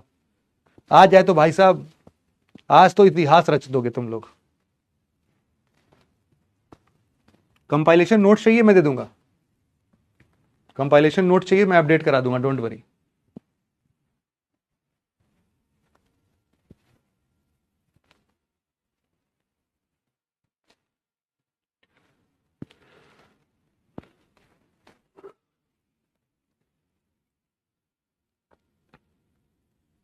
लो भैया समय समाप्ति की घोषणा हो गई। अब सोचो, अब इस क्वेश्चन को सॉल्व कर लेता हूं मैं। बोल रहा है adeno virus have single stranded DNA. अब तुम्हें क्या पता चला कि हाँ एडिनो वायरस डीएनए डीएनए वाले होते हैं, लेकिन रेट्रो वायरस जो होते हैं वो डीएनए नहीं, क्या होते हैं, आरएनए बेस्ड होते हैं। R for retro, R for RNA, है ना? तो इसलिए ये स्टेटमेंट गलत हो गया, ये स्टेटमेंट गलत हो गया। लेकिन जो कॉमन कोल्ड है, common cold is sometime caused by adeno virus. हाँ ये लप्पू से वायरस है, लेकिन एड्स जैसी खतरनाक बीमारी एचआईवी जो होती है वो रेट्रो वायरस की वजह से होती है। हाँ होती है भाई साहब, बिल्कुल सही है। तो ये वाला स्टेटमेंट सही है। आंसर क्या जाएगा? 2 ओनली, बी का करेक्ट, बी बी आंसर। अब देखो मजा, यही तो मजा है, असली मजा देखो, देखो। ये 4.5, 3 और 1, लगभग 9% लोग ऐसे हैं, देखे इतनी महान। और 9% सही बता रहा हूं, ये कम से कम कितने लोगों को पता है तुम्हें?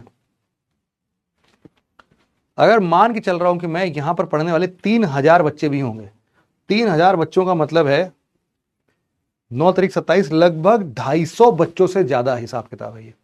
250 बच्चों से ज्यादा लोगों ने ACD लगाया है। अब तुम देख लो, इतने। मनु सैनी कह रहे हैं सर आपका पढ़ाने का तरीका सही नहीं लगता। कोई बात नहीं बेटा, जिससे पढ़ने का तरीका, जिसके पढ़ाने का तरीका सही लगे उससे पढ़ लेना, है ना? हम तो ऐसे ही पढ़ाते हैं। अब तुम्हारे लिए हम अपना तरीका थोड़ी बदल देंगे। तुम आए बड़े राजा साहब के टाइप के, सर हमें आपका पढ़ाने का तरीका नहीं अच्छा लग रहा है। हम मत अच्छा लगे, हमें क्या जा रहा है, हम ऐसे ही पढ़ाते हैं, तुम्हारे ऊपर है।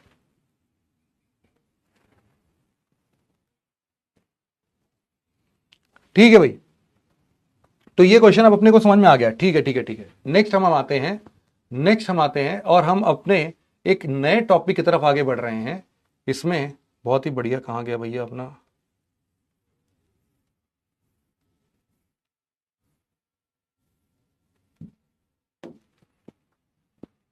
अब हम लोग पढ़ेंगे खून। खून नहीं बेटा, क्या है वो? Blood, blood.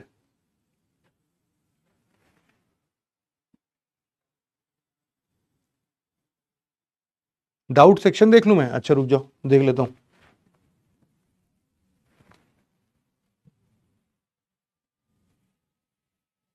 Doubt section on कर दिया भाई, चलो आ जाओ इस पे।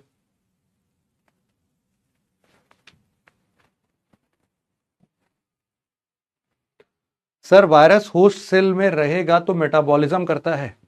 वायरस जब भी होस्ट सेल में रहेगा तभी मेटाबॉलिज्म करता है, ये याद रखना। जब भी होस्ट, और होस्ट सेल ऐसा मरा हुआ होस्ट सेल नहीं चाहिए उसको, लिविंग होस्ट सेल चाहिए, हमेशा याद रखना। ये होस्ट सेल लिखने से काम नहीं चलेगा सौरभ, शुभम सॉरी। ये वायरस हमेशा, इसको मैं स्टेटमेंट करेक्ट कर देता हूं मैं, कि वायरस लिविंग होस्ट सेल में रहेगा तो हमेशा मेटाबॉलिज्म करेगा, ऐसा है। फिर what is host cell, example दीजिएगा। अबे होस्ट सेल कुछ भी हो सकता है, कोई भी लिविंग सेल तुम उठा लो, तुम्हारे लंग्स का सेल होस्ट सेल है, हार्ट का सेल होस्ट सेल है, कोई भी living cell A to Z जो भी लिविंग सेल तुम जो सोच सकते हो सोच लो, ये सब का सब क्या बन जाएगा तुम्हारे लिए, सब का सब लिविंग होस्ट सेल बन जाएगा। सर अगर वायरस एक लिविंग थिंग के अंदर जाए बट उस लिविंग थिंग के अंदर वो एंटीबॉडीज डेवलप है उस वायरस का, तो क्या होगा, वो वायरस खत्म हो जाएगा। ये बेटा तब आंसर मिलेगा तुमको जब तुम वैक्सीनेशन पढ़ लोगे। अभी तो हमने सिर्फ वायरस पढ़ा है, अब वैक्सीनेशन को भी पढ़ाता हूं, फिर उसके बेसिस पर मैं तुम्हें समझाता हूं। Considering that virus can evolve undergo natural selections and even influence host genome evolution, should they be placed within the tree of life or outside it। मतलब कि ये वायरसेस जो नेचुरल सिलेक्शंस के थ्रू इवॉल्व हो रहे हैं और ये जीनोम इवोल्यूशन में भी इफेक्ट करते हैं, तो ट्री ऑफ लाइफ या उसके बाहर रखना चाहिए। बेटा इसको हम लोग बेसिकली कभी भी ये डिफाइन नहीं कर पाते हैं कि whether a virus is placed as a living organism और अ डेड ऑर्गेनिज्म। तो हम बोलते हैं कि it lies somewhere in between, because whenever we find this virus inside a living host cell it performs like a living organism, but whenever this virus is outside the living cell it usually performs like a dead organism, and hence we could not define, we could not ever define, even the scientist community could not define whether a virus is living or non-living. It only and only depends upon the condition on which the virus is still existing on that particular moment. बात समझ में आ गई क्या? यहां पर amoeba को भी host cell मान सकते हैं, हाँ मान सकते हैं, कोई दिक्कत नहीं, बिल्कुल, फंजाई, बैक्टीरिया, किसी को भी मान सकते हैं। Sir virus can completely dead, yes हो सकता है, इसके लिए बहुत मुश्किल लगती है, 2-4 साल का पूरा रिसर्च होता है और हम वायरस को मारने का तरीका ढूंढते हैं, तभी तो वैक्सीन बनता है। अभी वैक्सीन पढ़ाऊंगा तो ये बता दूंगा मैं। Sir corona is RNA virus not retro virus, what is the reason behind it. ये तो नहीं पता यार, कोरोना रेट्रो वायरस है भाई, कौन बोल दिया तुमसे, corona is retro virus. RNA based virus and retrovirus both are different. Retrovirus is a type of retrovirus which convert RNA into DNA by reverse transcription enzyme. RNA based virus, हाँ अब देखो इसके पीछे का रीजन क्या है। कई बार जब हम लोग रेट्रोवायरस की बात करते हैं और हम लोग एडिनोवायरस की बात करते हैं, दोनों में बेसिक डिफरेंस क्या है। देखो हमारे जो आरएनए होते हैं, यहां पर मैं तुम्हें थोड़ा सा और क्लियर कर देता हूं। यहां पर देखो जो हमारे आरएनए होते हैं, हमने सिर्फ इतना समझा है कि जो ये आरएनए होते हैं ये एक सिंगल स्ट्रैंडेड होते हैं। दिस इज रॉन्ग, नहीं ऐसा नहीं है। आरएनए जो होते हैं वो बेटा सिंगल स्ट्रैंडेड और डबल स्ट्रैंडेड दोनों हो सकते हैं। सिंगल स्ट्रैंडेड आरएनए भी होते हैं और यहां पर डबल स्ट्रैंडेड आरएनए भी होते हैं। And same goes with DNA, DNA के साथ भी यही होता है कि DNA can also be single stranded DNA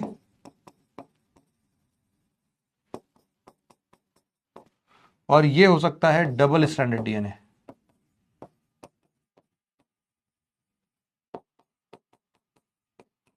but इतने डिटेल में अपने को जाना नहीं है, अगर हमें जाना भी है तो हमें सिर्फ और सिर्फ एक चीज पढ़नी है और वो है ये। इसको मैं तुम्हें एडवांस क्लास में समझाऊंगा। ये कहां समझाऊंगा, जब मैं तुम्हें बता रहा हूंगा आरएनए टेक्नोलॉजी, वहां पर इसका जिक्र आएगा। और इसको हम लोग लिखते हैं इसीलिए डीएसआरएनए लिखते हैं, डबल स्ट्रैंडेड आरएनए। याद रखना जिसने भी ये सवाल पूछा है सिर्फ उसी के लिए है ये, इसको याद रखना बेटा। मैं तुम्हें आरएनए टेक्नोलॉजी जब पढ़ाऊंगा तो उस टाइम पर डबल स्ट्रैंडेड आरएनए कैसे काम करता है मैं तुम्हें वो समझाऊंगा, क्योंकि वो पूरा प्रोसेस है ना। ठीक है, यहां पर अब हम लोग आगे बढ़ रहे थे, हम लोग पढ़ रहे थे बेटा खून खून खून। तो खून खून क्या है, खून हमने बोला ब्लड इज नथिंग बेटा कनेक्टिव टिश्यू, है ना, कनेक्टिव टिश्यू है।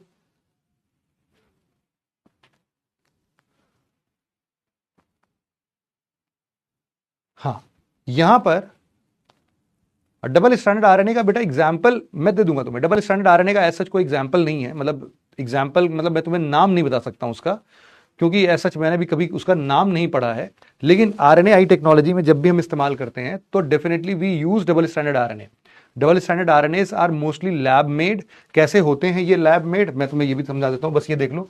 डबल स्टैंडर्ड आरएनए बहुत ईजी है बनाना। देखो सिंपली मैं तुम्हें समझा सकता हूं। ये एक आरएनए जा रहा था, हमने बोला इसी को पलट के वापस ले आओ, तो ये जो अब आरएनए बना, ये जो आरएनए बना, इसी को हम लोग क्या बोल देते हैं, डबल स्ट्रैंडेड आरएनए, है ना। आरएनए आई में पढ़ेंगे इसको, आरएनए आई में पढ़ेंगे। आस्क डाउट में सच में डाउट जाते हैं। यस, आई रियली फील मतलब रिलीव्ड मैं फील करता हूं कि, and I am thanking all such students who are mentioning their doubts in this section. ये है डाउट, ये है डाउट भाई, सही है, बहुत सही। तो ये जो मैंने तुम्हें बताया ना, इसको तुम्हें याद रखने की जरूरत नहीं है, तुम सिर्फ इतना याद रखो जो मैंने तुम्हें बताया ना, कि डीएनए जो है वो डबल स्ट्रैंडेड होते हैं और जो आरएनए होते हैं वो सिंगल स्ट्रैंडेड होते हैं। एक कुछ एक्सेप्शनल केस होगा, मोर देन 95% केसेस ऐसे ही हैं, 5% आर सम एक्सेप्शनल केसेस, तो वो हम बाद में देखेंगे, उस एक्सेप्शनल केसेस को मानो मत। तो DNA double stranded, RNA single stranded, इतना ही समझना है तुम्हें, सिंपल इतना ही समझो। आगे चल के मैं इसको एडवांस क्लास में थोड़ी सी और डेप्थ दूंगा तुम्हें। फाइनली ब्लड क्या है, हमारे लिए कनेक्टिव टिश्यू है, जो कि हमारे शरीर में बहुत सारे एलिमेंट्स को फ्लो करने में हेल्प करता है, मतलब कि ऑक्सीजन ले आने में, कार्बन डाइऑक्साइड ले आने में, ग्लूकोज ले आने में, न्यूट्रिशन ले आने में, एक्सक्रीटा ले जाने में, बहुत सारी चीजें जो होती हैं वो ब्लड हेल्प करता है। ब्लड हेल्प करता है कि वो कैसे हमारे शरीर के अंदर ट्रांसपोर्टेशन सर्विसेज प्रोवाइड करे। ब्लड क्या करता है बेटा, जैसे हमारे शरीर में ना एक ट्रांसपोर्ट सेक्टर है, वो ट्रांसपोर्ट सेक्टर सामान का आदान प्रदान करता है, एक जगह से दूसरी जगह पहुंचाता है, वहां से वापस ले आता है, पूरे शरीर में यही चल रहा है। और ब्लड इसके लिए एक रास्ता बन जाता है, एक जरिया बन जाता है। तो ब्लड है क्या, एक कनेक्टिव टिश्यू है जो कि सब्सटेंस को ट्रांसपोर्ट करता है, जैसे कि oxygen, carbon dioxide, food, glucose, अलग अलग शरीर के अंगों में। कितने प्रकार के हो सकते हैं, पहला है इसका प्लाज्मा। प्लाज्मा जो है बेटा वो ब्लड का लगभग 55% होता है। 55% ब्लड का जो कंपोनेंट है वो 55% प्लाज्मा है, और इस 55% प्लाज्मा में भी ज्यादातर हिस्सा पानी होता है, 92% हिस्सा पानी होता है। यहां पर तुम देख सकते हो कि ये एक light yellow coloured viscous liquid है, विस्कस लिक्विड। इसमें भी तुम देख सकते हो कि इसमें 90 से 92% क्या होता है भाई, पानी होता है, और बचा हुआ जो 8 से 10% है उसमें क्या क्या मिलेगा तुम्हें, मिनरल्स का मतलब तुमको पता है, लिपिड्स मतलब फैट ये भी तुमको पता है, ग्लूकोज का भी मतलब तुम्हें पता है। तो ऐसे कुछ कुछ 8 से 10% है पानी ही होता है। तो प्लाज्मा क्या है, ऑलमोस्ट पानी ही है। यहां पर नेक्स्ट हमारे पास में आता है रेड ब्लड सेल। ये जो रेड ब्लड सेल है ये आरबीसी, इसी को हम लोग एक और नाम देते हैं एरिथ्रोसाइट। एरिथ्रोसाइट बेसिकली लाल रंग का होता है। ये लगभग 44%, 44%, मतलब कि ब्लड का मैक्सिमम कंपोनेंट प्लाज्मा और आरबीसी मिलकर खत्म कर देते हैं। 99% मतलब क्या है, प्लाज्मा और आरबीसी, प्लाज्मा और आरबीसी। तो प्लाज्मा और आरबीसी की जब भी हम बात करते हैं, रेड कलर का ये जो है ब्लड, ये 44% का है। इसका काम क्या है, ये बेसिकली ऑक्सीजन और कार्बन डाइऑक्साइड के आदान प्रदान में काम करता है। इसके अंदर जो आरबीसी है, इसके अंदर पाया जाता है बेटा हीमोग्लोबिन। हीमोग्लोबिन का नाम तुमने सुना होगा, वो कहां पाया जाता है, आरबीसी के अंदर पाया जाता है। और ये जो हीमोग्लोबिन है यही ऑक्सीजन को कैरी करता है इसके हाथ में। यहां पर हम बोलते हैं कि ये बोन मैरो में बनता है और स्प्लीन में जाकर मर जाता है। मतलब कि सारे के सारे यहां पर स्प्लीन को हम लोग ग्रेवयार्ड ऑफ आरबीसी भी बोलते हैं, ग्रेवयार्ड ऑफ आरबीसी। और इसका जो टोटल जिंदा रहने का एक अवधि है, एक टाइम पीरियड है, वो 120 दिन के आसपास है। 120 दिन तक एक आरबीसी जिंदा रहता है। ठीक है, अब यहां पर हम लोग समझते हैं आरबीसी के पास में कुछ स्पेशल चीजें हैं। ये आरबीसी के पास में स्पेशल चीजें क्या हैं, हम बोल रहे हैं आरबीसी के पास में स्पेशल एंटीजेंस हैं इस सरफेस पर। स्पेशल एंटीजेंस क्या है, जैसे कि हम लोगों ने वायरस के ऊपर एंटीजेंस देखे थे, वैसे ही इस आरबीसी एल्पिन लिवेट टॉफी जैसा दिखता है ये आरबीसी, बस लाल रंग का होता है और बहुत ही फ्लेक्सिबल होता है। इसके ऊपर भी ऐसे ही एंटीजेंस होते हैं। अब ये एंटीजेंस बहुत जरूरी है पढ़ना हमारे लिए, क्यों, क्योंकि यही डिसाइड करते हैं कि हमारा ब्लड ग्रुप क्या है। जैसे तुम लोगों ने देखा होगा ना, किसी का ए पॉजिटिव, अरे बेटा बी पॉजिटिव, बेटा बी पॉजिटिव, अरे बी पॉजिटिव ब्लड ग्रुप है, बी पॉजिटिव ओ नेगेटिव। तो ये सारे चीजें जो हैं वो हमारे ब्लड ग्रुप को दर्शाती हैं। कैसे, हम बोलते हैं कि हमारे इस ब्लड के ऊपर एक बहुत कॉमन सा एंटीजन होता है जिसको हम लोग बोलते हैं एच एंटीजन, जिसको हम लोग बोलते हैं एच एंटीजन। कुछ नहीं भी हुआ तो एच एंटीजन तो होगा ही, ये मान के चलो, कुछ नहीं भी हुआ तो एच एंटीजन तो होगा ही।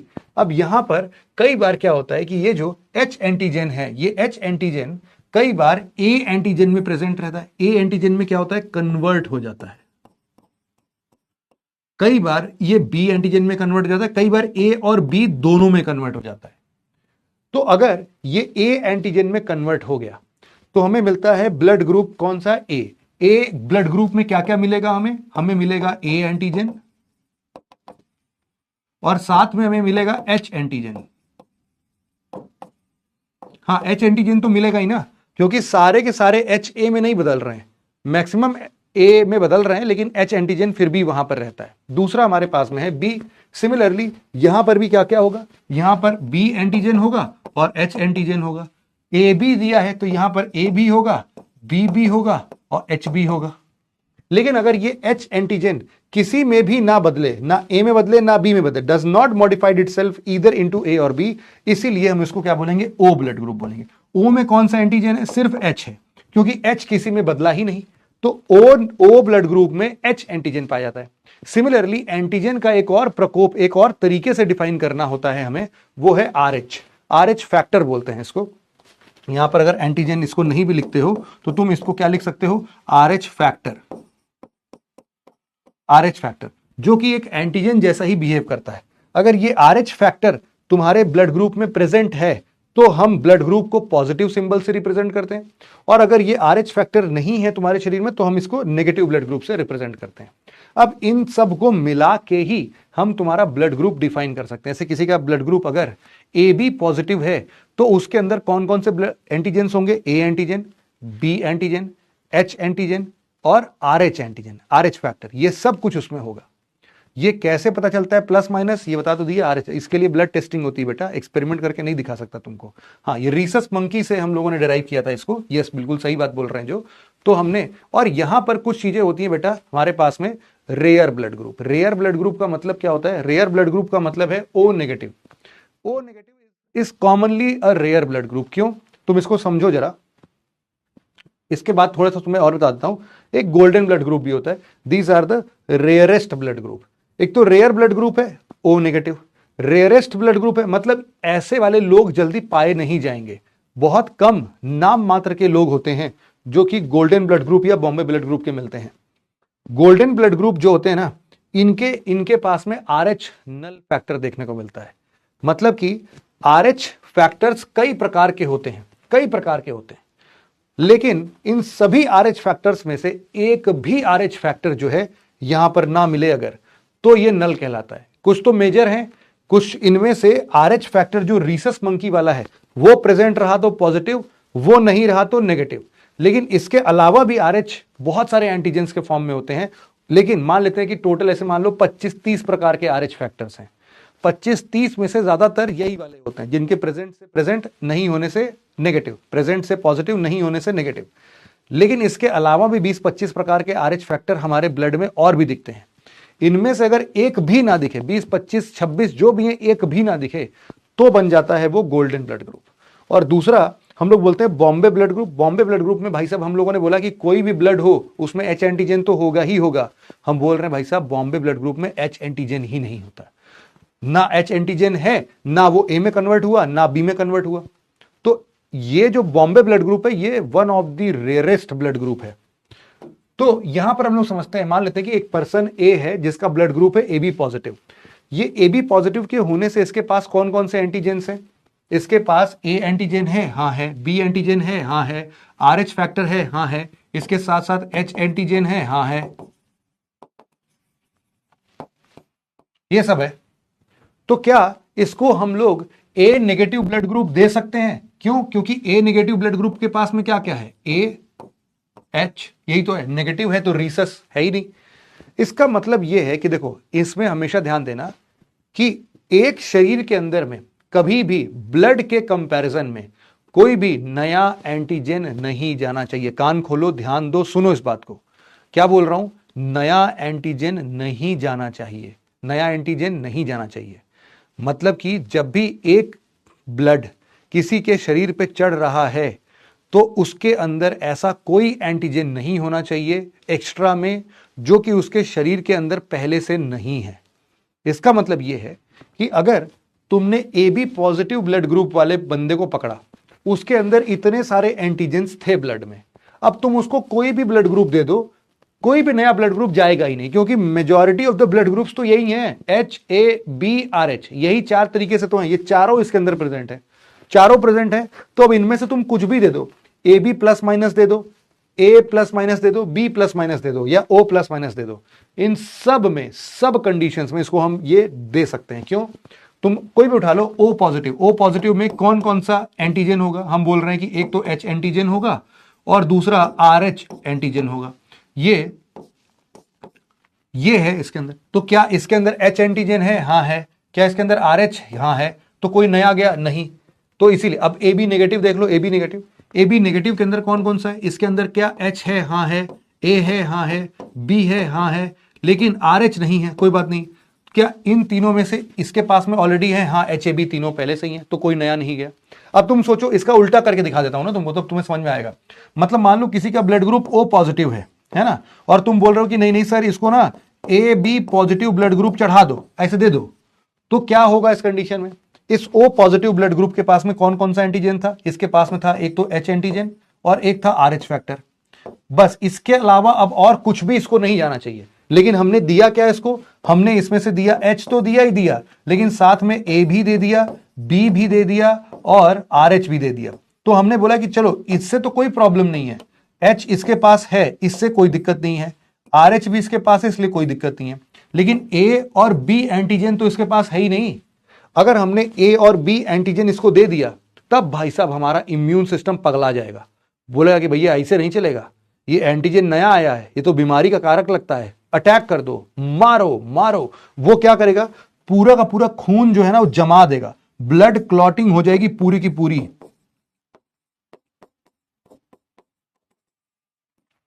ऐसे सिचुएशन में किसी इंसान को बचाना बहुत मुश्किल हो जाता है। अगर तुमने उसको दूसरा ब्लड ग्रुप दे दिया, कोई ऐसा ब्लड ग्रुप दिया जो कि एक नए एंटीजन के साथ में गया, तुरंत के तुरंत ब्लड क्लॉटिंग होगी और बहुत नुकसान हो जाएगा उस इंसान का, जान भी जा सकती है ना।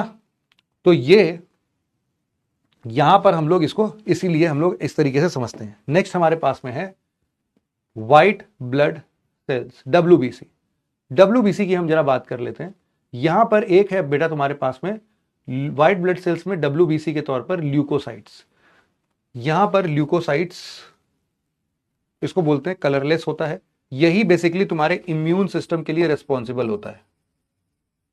इसके कुछ ये टाइप्स हैं, न्यूट्रोफिल, लिम्फोसाइट, मैक्रोफेज, फैगो, ये याद करने की जरूरत है, इनको याद कर लेना। और फाइनली ये दोनों मिला के 1% ऑफ द ब्लड बनाते हैं।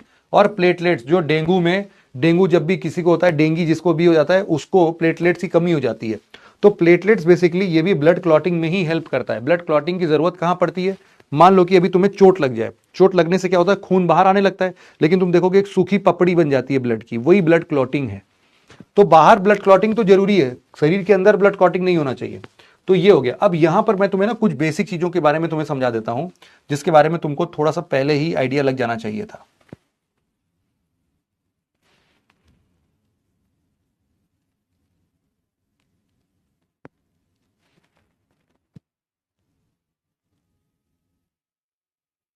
कुछ लोग पूछ रहे हैं सर ये एंटीजन क्या होता है, मैं तुम समझा देता हूं। आ जाओ यहां पर, समझो इस बात को। इसको समझने के लिए बेटा तुमको एक बेसिक आइडिया होना चाहिए तुम्हारे कुछ चीजों का, जिसको हम लोग बोलते हैं इम्यून सिस्टम। इम्यून सिस्टम क्या चीजें होती है, इम्यून सिस्टम का मतलब क्या है, वो सब बहुत डिटेल में समझाता हूं। अब जिनको जिनको एंटीजन का मतलब नहीं समझ में आया था वो समझ लेंगे। देखो इम्यून सिस्टम क्या कहता है तुम्हारा, ध्यान से सुनना। इम्यून सिस्टम, तुम बोलते हो कि सर इम्यून सिस्टम का बहुत सिंपल सा मतलब है कि वो किसी भी प्रकार के बाहरी पैथोजन से, पैथोजन का मतलब मैं समझा चुका हूं तुम्हें कि कोई भी micro organism, disease causing micro organism, उसके अगेंस्ट तैयार रहता है उसको मारने के लिए। तो यहां पर हम बोल रहे हैं कि 2-3 वर्ड्स यहां पर बेटा मैं साइड में लिखते चल रहा हूं, इन सब का मतलब तुम्हें बस पता होना चाहिए। एक होता है बेटा क्या, पैथोजन। पैथोजन का मतलब क्या होता है? दे आर डिसीज कॉजिंग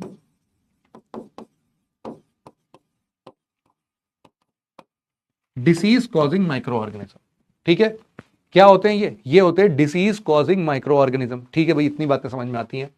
तो पैथोजन क्या है? पैथोजन है disease causing micro organism. Micro organism में क्या क्या आएगा? तुमसे अगर कोई पूछता है तो तुम बता सकते हो कि अरे कुछ भी हो सकता है, ये बैक्टीरिया हो सकता है, ये फंजाई हो सकता है, ये वायरस भी हो सकता है, ये सारी चीजें यहां पर हो सकती हैं। तो ये सब पैथोजन है जो बिना पूछे, बिना परमिशन के गलती से हमारे शरीर के अंदर धोखे से प्रवेश कर जाते हैं। अब जब भी ये हमारे शरीर के अंदर प्रवेश करते हैं तो हमें कोई ना कोई बीमारी होने का खतरा हो जाता है। इसीलिए नेचर ने हमारे अंदर ऐसा ही एक इम्यून सिस्टम दिया है। इम्यून सिस्टम के दो सबसे इंपॉर्टेंट टास्क हैं। इसको मारना तो है ही है, लेकिन इसके मारने से पहले यहां पर एक बहुत इंपॉर्टेंट चीज आती है, उसको हम लोग बोलते हैं क्या? Detection of pathogen. पहले डिटेक्ट तो करो कि पैथोजन आया है अंदर। अगर डिटेक्ट ही नहीं कर पाए तो मारोगे क्या? तो इम्यून सिस्टम का सबसे पहला टास्क होता है टू डिटेक्ट द पैथोजन। अगर कोई भी बाहर से, अब देखो, क्या स्किन के आर पार कोई वायरस जा सकता है? नहीं। क्या स्किन के आर पार कोई बैक्टीरिया जा सकता है? नहीं। स्किन हमारे लिए एक प्रोटेक्टिंग लेयर पहले से ही बना देता है। लेकिन ये सब जाते कैसे हमारे शरीर के अंदर? मान लो कहीं पर घाव हो गया, उससे घुस जाएंगे। हम लोगों ने, मान लो किसी को कोई भी वायरस है, उसके नाक में, पूरे लंग्स में, यहां पर अंदर ही अंदर पूरा वो वायरस भरा हुआ है, वो जाए किसी के मुंह के ऊपर, बोले हाँ छी, ऐसे छींक दे उसके मुंह पर, तो उससे क्या होगा? बोलेगा कि हाँ भैया सॉरी सॉरी सॉरी। सॉरी बोल के क्या करोगे? उसके मुंह पे छींक दिया है तुमने। अब उसी छींक से बहुत सारे वायरस निकले होंगे। अब जब उससे वायरस निकले होंगे तो उसने भी वही वाले हवा को ऐसे इनहेल कर लिया होगा। जितने वायरस होंगे भाई साहब, सब नाक के रास्ते घुस के अंदर अंदर से पूरे लंग्स में तुम्हारे भी फैल जाएंगे। अब पहुंच गए शरीर के अंदर? हाँ पहुंच गए भाई। अब शरीर के अंदर पहुंच गए, अब ये करेंगे। तो शरीर के अंदर पहुंचने के बाद हमारा इम्यून सिस्टम जो है वो सबसे पहले क्या करता है? सबसे पहले वो हमारे इम्यून सिस्टम में डिटेक्शन दिखाता है कि भैया पैथोजन है क्या? बोले नहीं नहीं, पैथोजन तो नहीं लग रहा है, ऐसा ही कुछ होगा। ठीक है भैया, ठीक है, तुम रहो, कोई दिक्कत नहीं है। लेकिन अगर उसको खतरे की घंटी बजी कि अरे ये तो पैथोजन दिख रहा है, अब यहां पर मैं तुम्हें समझाता हूं कि हमारा इम्यून सिस्टम पहचानता कैसे है कि वो पैथोजन है क्या। पैथोजन जो होते हैं वो कुछ भी हो सकते हैं। तो हमने बोला कि भाई देखो, हमारे लिए ये मान लेते हैं कि एक पैथोजन है, एक बैक्टीरिया मान लेते हैं हमारे पास में। ये क्या है भाई? ये पैथोजन है। इस पैथोजन के शरीर के ऊपर चारों तरफ एक और चीज चिपकी होती है जिसको कि हम बोलते हैं एंटीजन। इसको क्या बोलते हैं भाई? हम इसको बोलते हैं एंटीजन। ये है हमारे लिए एंटीजन। क्या मतलब है इस एंटीजन का? एंटीजन क्या करते हैं? एंटीजन, इसको क्या बोल रहे हैं हम लोग? दिस इज एंटीजन, या फिर इसी को हम लोग एक और नाम देते हैं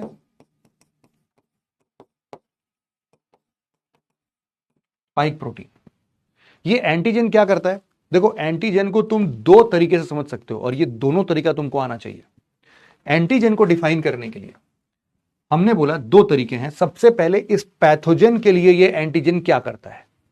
हमने बोला इस पैथोजन के लिए, मतलब कि हम एंटीजन को डिफाइन तो कर रहे हैं लेकिन हम बोल रहे हैं as per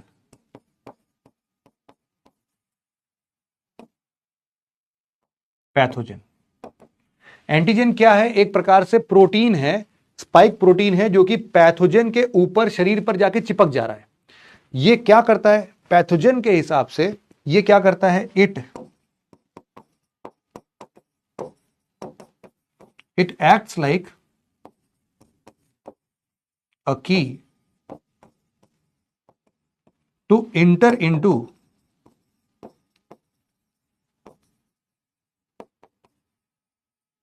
any host cell.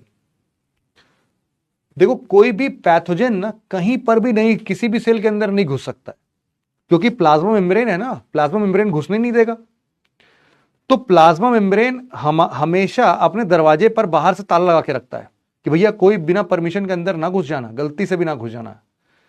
लेकिन ये जो पैथोजन होते हैं ना, ये अपने शरीर के ऊपर एंटीजेंस लगाते हैं, और ये जो एंटीजेंस होते हैं ये किसी न किसी तरीके से किसी एक पर्टिकुलर सेल के लिए चाबी डेवलप कर लेते हैं।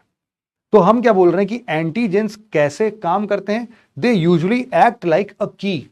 ये एक चाबी के जैसे काम करते हैं जिससे कि वो उस सेल का ताला खोल सकें और ताला खोल के अंदर घुस जाएं। तो सेल के अंदर घुसने में ये एंटीजन इस पैथोजन की मदद करता है। समझ गए ये बात?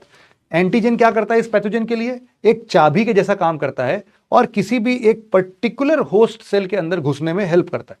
ये किसी भी सेल में नहीं घुस सकते। जैसे कोरोना का टाइम था, तो जो कोविड-19 था, कोरोना का जो वायरस था, वो क्या किसी भी सेल में घुस जाता था? नहीं, वो सिर्फ और सिर्फ हमारे लंग्स के सेल में घुस सकता था। That's it. अब और कहीं नहीं जा सकता। इसीलिए वो कहां अफेक्ट करता सबसे ज्यादा? हमारे रेस्पिरेटरी सिस्टम को, हमारे लंग्स को अफेक्ट करता था वो। क्या कोरोना किसी ने किसी के पेट को अफेक्ट किया? नहीं। क्या कोरोना ने किसी के दिल को अफेक्ट किया? नहीं। क्या कोरोना ने किसी के इंटेस्टाइन को अफेक्ट किया? नहीं। कोरोना सिर्फ एक सेल को अफेक्ट करता था और वो है लंग्स का सेल। मैं तुम्हें कोरोना का फोटो भी दिखाता हूं। देखो कोरोना क्या दिखता है।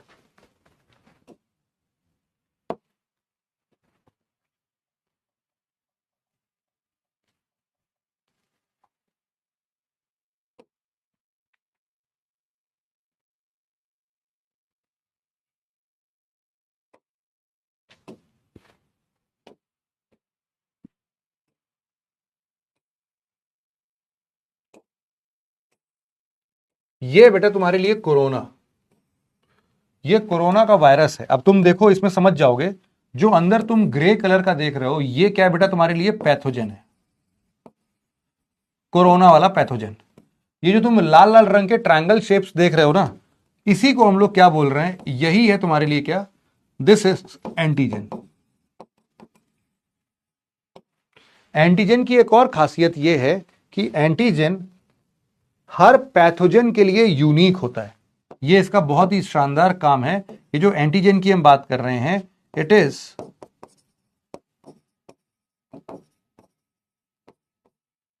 यूनिक फॉर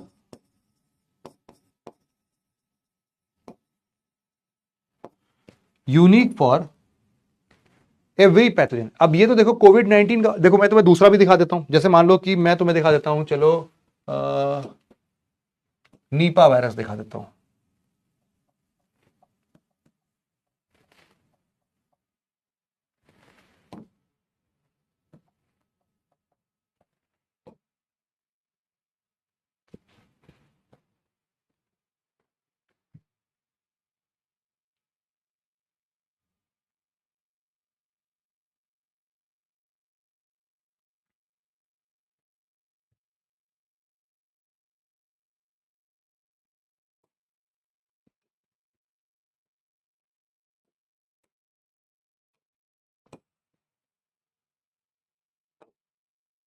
देखो,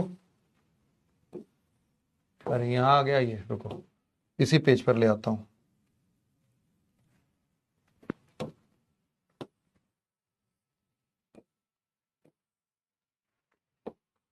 देखो भाई, क्या तुमको अलग लग रहा है? वहां पर अगर तुम देखोगे तो ये ना,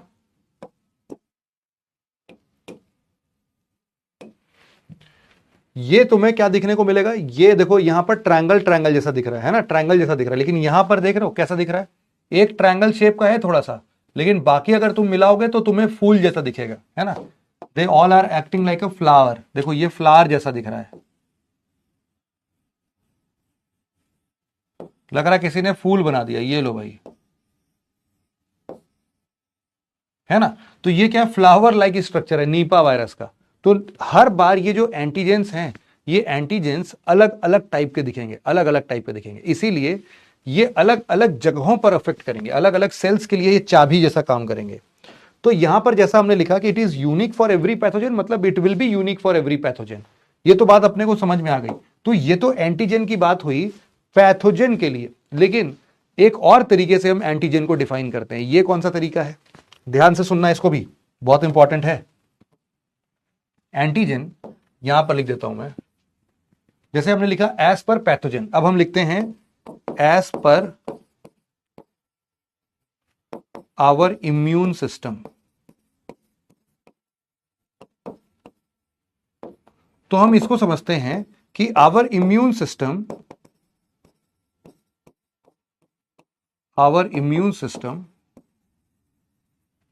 only recognizes the antigens and not the pathogen. क्या मतलब हुआ कि हमारा इम्यून सिस्टम ना कभी भी पैथोजन को नहीं पहचानता। वो नहीं पहचान पाएगा कि अच्छा ये कोविड का है, कोविड वायरस को नहीं पहचानेगा, कोविड वायरस के एंटीजन को पहचानेगा। नीपा वायरस को नहीं पहचानेगा, नीपा वायरस के एंटीजन को पहचानेगा। सबके पास अपना यूनिक एंटीजन है, इसीलिए वो सिर्फ और सिर्फ किस पर फोकस करता है? एंटीजेंस पर फोकस करता है। ठीक है, बीतती बात समझ में आ गई। एंटीजन को डिफाइन करने के 3 मेजर पॉइंट। सबसे पहला मेजर पॉइंट यह है कि एंटीजेंस हमेशा और हमेशा एक चाबी के जैसे काम करते हैं पैथोजन के लिए।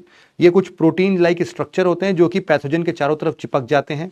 दूसरा हमने पढ़ा कि यहां पर ये जो हमारे पास में एंटीजेंस होते हैं ये सभी पैथोजन के लिए यूनिक होते हैं।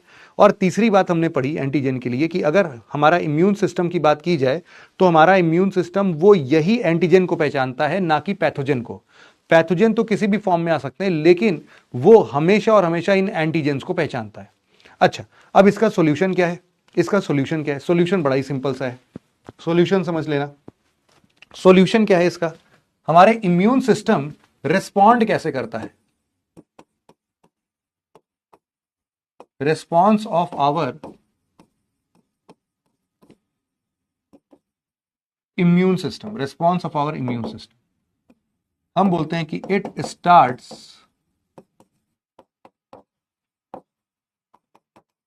Producing antibodies. ये एंटीबॉडीज क्या चीज आ गई भाई? अभी देखो तीसरा चीज आ गया। पैथोजन के बारे में हमने पढ़ा, एंटीजन के बारे में हमने पढ़ा, अब हम पढ़ रहे हैं एंटीबॉडीज के बारे में। ये जो एंटीबॉडीज है, ये जो एंटीबॉडीज है, बेसिकली ये जो एंटीबॉडीज है इसी को हम लोग एक और नाम देते हैं, इसको हम लोग बोलते हैं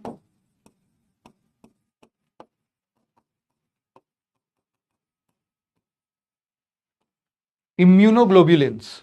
बट वो नहीं भी याद हो तो एंटीबॉडीज याद रखना। एंटीजेंस कहां पर पाए जाते हैं? पैथोजन के लिए। एंटीबॉडीज कौन बनाता है? हमारे WBCs। तो WBC ही तो हमारा इम्यून सिस्टम है, मतलब यहां पर WBC ही है, यही WBC एंटीबॉडीज बनाता है। एंटीबॉडीज होते क्या हैं? हम बोल रहे हैं एंटीबॉडीज भी प्रोटीन ही होते हैं। इनको हम लोग लिखते हैं, ये क्या होते हैं? हमने बोला कि भाई ये वाई शेप्ड प्रोटीन्स होते हैं। करते क्या है ये वाई शेप्ड प्रोटीन? हम बोलते हैं कि it covers the surface of antigens and hence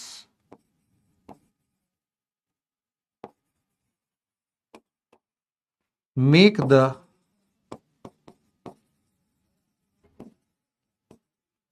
pathogen ineffective। कैसे? मान लो कि तुम्हारा ये जो एंटीजन था, मान लेते हैं कि ये जो तुम अभी मेरा हाथ देख रहे हो ये एक एंटीजन है, ये एकदम यूनिक स्टाइल में दिख रहा है तुम्हें, एकदम मुट्ठी के आकार का, फिस्ट के आकार का दिख रहा है तुम्हें।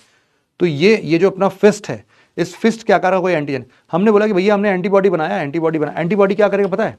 एंटीबॉडी आएगा और इसको छपाक से पूरा कवर कर लेगा, बोलेगा अब बता तुम चाबी जैसा बिहेव कर रहे थे, अब बताओ कहां चाबी जाएगा तुम्हारा। तो अब ये बेचारा एंटीजन जो है वो परेशान हो जाएगा। एंटीजन कभी भी इसको हटा ही नहीं पाएगा अपने ऊपर से।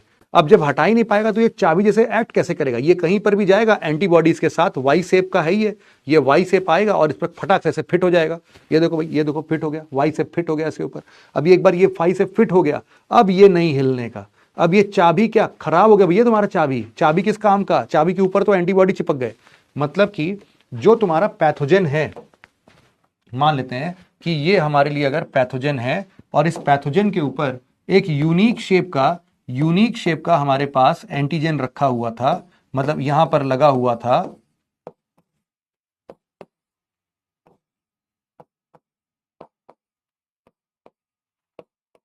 तो हमारा इम्यून सिस्टम क्या करेगा?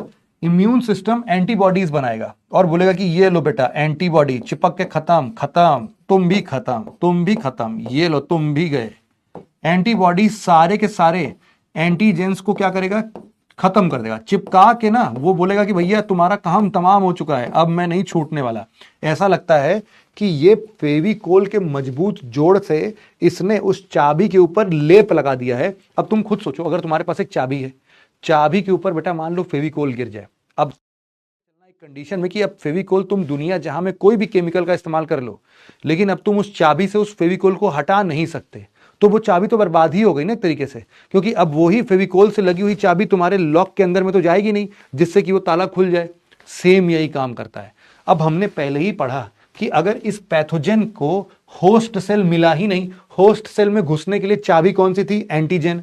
एंटीजन पर इसने क्या किया? फेविकोल चिपका दिया, एंटीबॉडीज लगा दिया।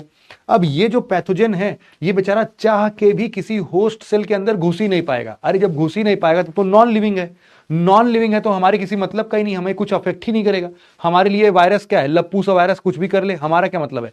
ये अब हमारे लिए किसी काम का नहीं है वायरस, ये फर्जी वायरस हो गया। अब ये कुछ नहीं कर सकता बेचारा, अब ये निकल जाएगा हमारे शरीर से। ऐसा होता है। अब बताओ ये बात समझ में आई क्या? इम्यूनिटी कैसे काम करती है समझ में आई क्या? अंबुजा सीमेंट का जोड़ है, टूटेगा नहीं। हाँ समझ लो, तो ये अंबुजा सीमेंट का जोड़ है भाई, है ना। अब कोई बोलेगा नहीं नहीं सर ये बांगुर सीमेंट है। अच्छा नहीं, सबसे सस्ता नहीं, सबसे सस्ता पता नहीं क्या बोलता है, कुछ तो बुढ़ा बोलता है ऐसा।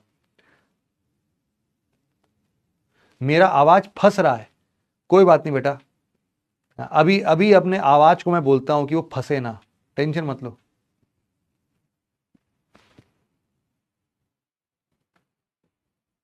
क्लियर हुआ क्या? क्लियर हो गया ये बात? बट ये होता ही क्यों है? अब लो भाई बेटा, मेरे पास भी एक बहुत बढ़िया सवाल है। बेटा तुम पैदा ही क्यों हुए?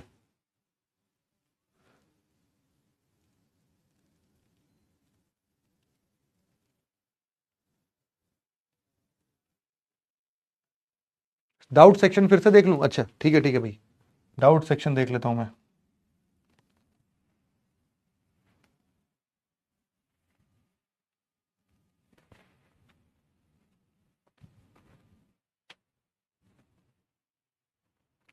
श्री ओम बोल रहे बेटा तुम्हारे हिसाब से तो नहीं चल पाएगा, सो सॉरी, बाकी लोग को बेटा 5 बजे चाहिए होता है ना, तो इसलिए नहीं कर सकते।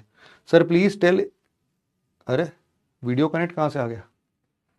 रुको, हाँ sir please tell is it necessary to read UPSC वाला for science and tech in your notes और सब? अभी के लिए नोट्स बहुत है बेटा, अभी बिल्कुल भी एक्स्ट्रा कुछ मत पढ़ो, जितना मैं पढ़ा रहा हूं, जितना मैंने यहाँ लिखवाया है, ये सारे चीजों को अपने कॉपी पर नोट डाउन करो, and that would be more than sufficient. फिर दूसरा क्या है? हेलो सर जी, ये क्या करूं मैं? हेलो सर जी तुम्हारा डाउट है ये? सर वायरस होस्ट सेल में रहेगा तो मेटाबॉलिज्म करता है, हाँ करता है। ये पूरा मेटाबॉलिज्म कैसे करता है कल समझाऊंगा, ठीक है। Sir can I ask how? ले, ये मेरे को पता होगा, मैनेजमेंट में बैठा हूं मैं। आ गए यहां पर भी तुम लोग, अभी तो वहीं चैट चल रहा था। What is host cell exam बता तो दिया था बेटा, होस्ट सेल का एग्जांपल पहले बता देता। सर अगर वायरस एक लिविंग थिंग के अंदर जाए, बट अच्छा इसका आंसर अब तुम्हें मिल गया होगा आई थिंक, है ना, इसका आंसर तुम्हें मिल गया होगा, ये सब तो हो गया था बेटा। अब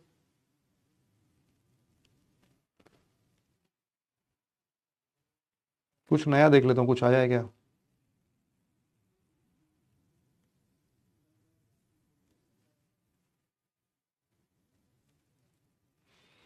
sir in adeno virus double standard DNA present. Adeno virus में बेटा दोनों हो सकते हैं, सिंगल स्टैंडर्ड डीएनए भी आएंगे, डबल स्टैंडर्ड डीएनए भी आएंगे, तो उतना डिटेल में अपने को पढ़ना नहीं था। Virus can survive in ocean, अरे एकदम आराम से भैया, वायरस कहीं पर भी सर्वाइव कर सकता है, वो कहीं पर भी उसको लिविंग होस्ट सेल मिल जाएगा, वो फट से जिंदा हो जाएगा। सर क्या जीन म्यूटेशन से ज़ॉम्बी जैसा वायरस बन सकता है क्या? हाँ जीन म्यूटेशन से बन सकता है, बट ऐसा आज तक कभी कुछ बना नहीं है। ब्लड के पीछे का टॉपिक रह गया, इम्यून सिस्टम, अरे तो पढ़ा दिया ना, इम्यून सिस्टम एक्सप्लेन कर दिया, इम्यून सिस्टम स्किप कर दिया। सर वायरस अफेक्टेड प्लांट्स को खा ले तो वायरस आ जाएगा बॉडी में? हाँ आ जाएगा, बिल्कुल आ जाएगा।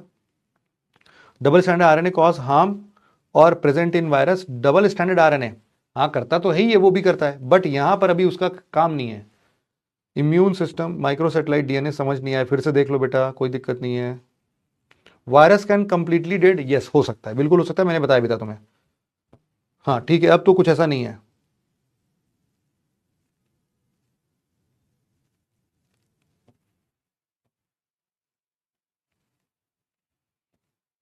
सर अगर ट्रांसप्लांटेड ऑर्गन रिजेक्ट हो रहा हो तो डोनर ऑर्गन का सेल फ्री डीएनए ब्लड में बढ़ाया जा सकता है, तो डेथ नहीं होगी? नहीं, इससे कोई मतलब नहीं है। सेल फ्री डीएनए सिर्फ और सिर्फ तुम्हारे इंडिकेशन के लिए है कि भैया तुम्हारा ऑर्गन जो है उसने तुम्हारे इम्यून सिस्टम ने एक्सेप्ट किया कि रिजेक्ट किया, बस इतना ही बताएगा। वो इसका कोई तुम्हें सॉल्यूशन नहीं दे सकता है कि सेल फ्री डीएनए को बढ़ा दें घटा दें। अरे तुम बोल रहे हो कि सेल फ्री डीएनए को अगर घटा दे, अरे सेल फ्री डीएनए को घटा दोगे तो क्या मतलब है, सेल तो तुम्हारा मरते जा रहा है ना, वो इसी का तो इंडिकेशन था वो। तो इसीलिए सेल फ्री डीएनए का कोई रिजल्टेंट एप्लीकेशन नहीं है, मतलब कि एप्लीकेशन इन द सेंस कि वो तुम्हें कोई हेल्प नहीं करेगा कि सेल फ्री डीएनए को तुम कुछ चेंज कर दो तो तुम्हारा काम बन जाए, नहीं। सेल फ्री डीएनए सिर्फ एक इंडिकेशन है, जैसे वो ब्लू लिटमस पेपर या रेड लिटमस पेपर का टेस्ट नहीं होता था एसिड और बेस को टेस्ट करने के लिए, वैसे ही समझ लो यहां पर cell free DNA testing zone पर है। वो सिर्फ टेस्ट करके बताएगा कि तुम्हारा ऑर्गन एक्सेप्ट हुआ कि रिजेक्ट हुआ। फिर सर इस treatment for HIV is not possible by gene mutation और helpful in reducing and communicability to prevent its spread. पता नहीं, ये मेरे को समझ में नहीं आया। वायरस हैज इवॉल्व्ड, पता नहीं। प्लांट बेस्ड वायरस, अगर प्लांट्स को खा ले तो ये तो हो गया। सर एंशियंट डीएनए सैंपल जैसे एक्सटिंक्ट स्पीसीज में डिग्रेडेशन और कंटामिनेशन के चैलेंजेस को ओवरकम करने के लिए भी सेम मॉलिक्यूलर टेक्निक यूज की जाएगी। एंशियंट डीएनए सैंपल्स जैसे एक्सटिंक्ट स्पीसीज में डिग्रेडेशन और कंटामिनेशन के चैलेंजेस को ओवरकम करने के लिए भी सेम मॉलिक्यूलर टेक्निक। अच्छा, मैं समझ गया। Okay okay okay. नहीं तो इन सब के लिए क्या करते हैं ना, मैं बताता हूं। इन सब के लिए फॉर्मल्डिहाइड सॉल्यूशन का इस्तेमाल करते हैं ना। वो जो फॉर्मल्डिहाइड सॉल्यूशन होता है उसमें ये ध्यान में रखते हैं भाई कि फॉर्मल्डिहाइड सॉल्यूशन में किसी भी प्रकार के वायरसेस और बैक्टीरिया को हम पनपने नहीं देते, क्योंकि पहली बात तो वायरस कुछ कर नहीं पाएगा वहां पर। वायरस क्यों नहीं कर पाएगा, क्योंकि वो सारे के सारे डेड सेल्स हैं। डेड सेल्स में वो जाके भी कुछ नहीं कर सकता है, तो वायरस अगर प्रेजेंट है भी तो भी कुछ उखाड़ नहीं पाएगा वो। लेकिन यहां पर डिग्रेडेशन जो है वो अलग कारण से होता है। डिग्रेडेशन क्यों होता है, क्योंकि वहां पर लगते हैं बैक्टीरिया, वहां पर लगता है फंजाई जो कि उसको डिकम्पोज करता है। तो हमें कुछ ऐसा चीज चाहिए जो कि बैक्टीरिया और फंजाई को मार डाले, तो उसके लिए हम लोग कुछ केमिकल्स का एडिशन कर देते हैं जिससे कि वो बैक्टीरिया मर जाते हैं। वो पॉसिबल है हमारे लिए। तो उसमें कोई जेनेटिक इन्वॉल्वमेंट नहीं है बेटा, है ना, वो वहां पर जेनेटिक सेगमेंट्स का कोई लेना देना नहीं है। If RNA and DNA both are single and double standard then how will we discriminate both of them. कोई दिक्कत नहीं बेटा, डबल स्टैंडर्ड RNA देखो, एक है डिऑक्सी राइबोज शुगर जिसमें कि, और एक है राइबोज शुगर। तो जो शुगर के मॉलिक्यूल्स होते हैं ना वो ही डाई, मतलब वो डबल हैं कि सिंगल है उसके बेसिस पर ही डिफाइन होता है। इसीलिए हम लोग कई सारे डीएनए के स्ट्रक्चर को, अगर वो तुमने आरएनए पॉलीमरेज ने कॉपी किया तो आरएनए है, अगर डीएनए खुद ब खुद सिंगल स्टैंडर्ड हो चुका है तो भी वो डबल डबल से क्या बन गया, सिंगल स्टैंडर्ड, मतलब वो फोटोकॉपी होगा तभी आरएनए कहलाएगा। अगर वो सिंगल स्टैंडर्ड ही है किसी तरीके से तो वो डीएनए ही रहेगा। तो यहां पर नेक्स्ट हम लोगों ने क्या देखा, is it not single standard DNA is equal to mRNA created by R. नहीं नहीं नहीं, ये नहीं है, सिंगल स्टैंडर्ड डीएनए नहीं है वो तो मैसेंजर आरएनए, वो आरएनए ही है। सर इंटीग्रेस एंजाइम, इंटीग्रेस एंजाइम क्या है वो कल बता दूंगा, मैं वायरस पढ़ाऊंगा ना, फिर पढ़ाऊंगा।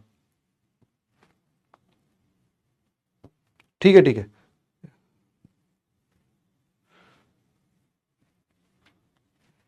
When dsRNA coils then it meets the ATCG pattern. हाँ, मोर और लेस ATCG पैटर्न नहीं, वो AUCG पैटर्न मीट करता है। ठीक है, तो ये हो गया भाई, ये सब क्या आ गया भाई, सेंडर्स नो सॉल्यूशन,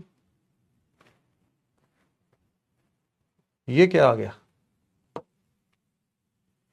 ठीक है, आई होप क्लियर हो गया। डाउट्स क्लियर है मोर और लेस सभी को। रिसेंट चेक करो, अरे नहीं यार अब कल चेक करूंगा, आज का टाइम हो गया तुम्हारा काफी सारा, अब इसको कल कर लेता हूं मैं, कल पढ़ाता हूं, कल आखिरी क्लास अपने को कनेक्ट करता हूं मैं।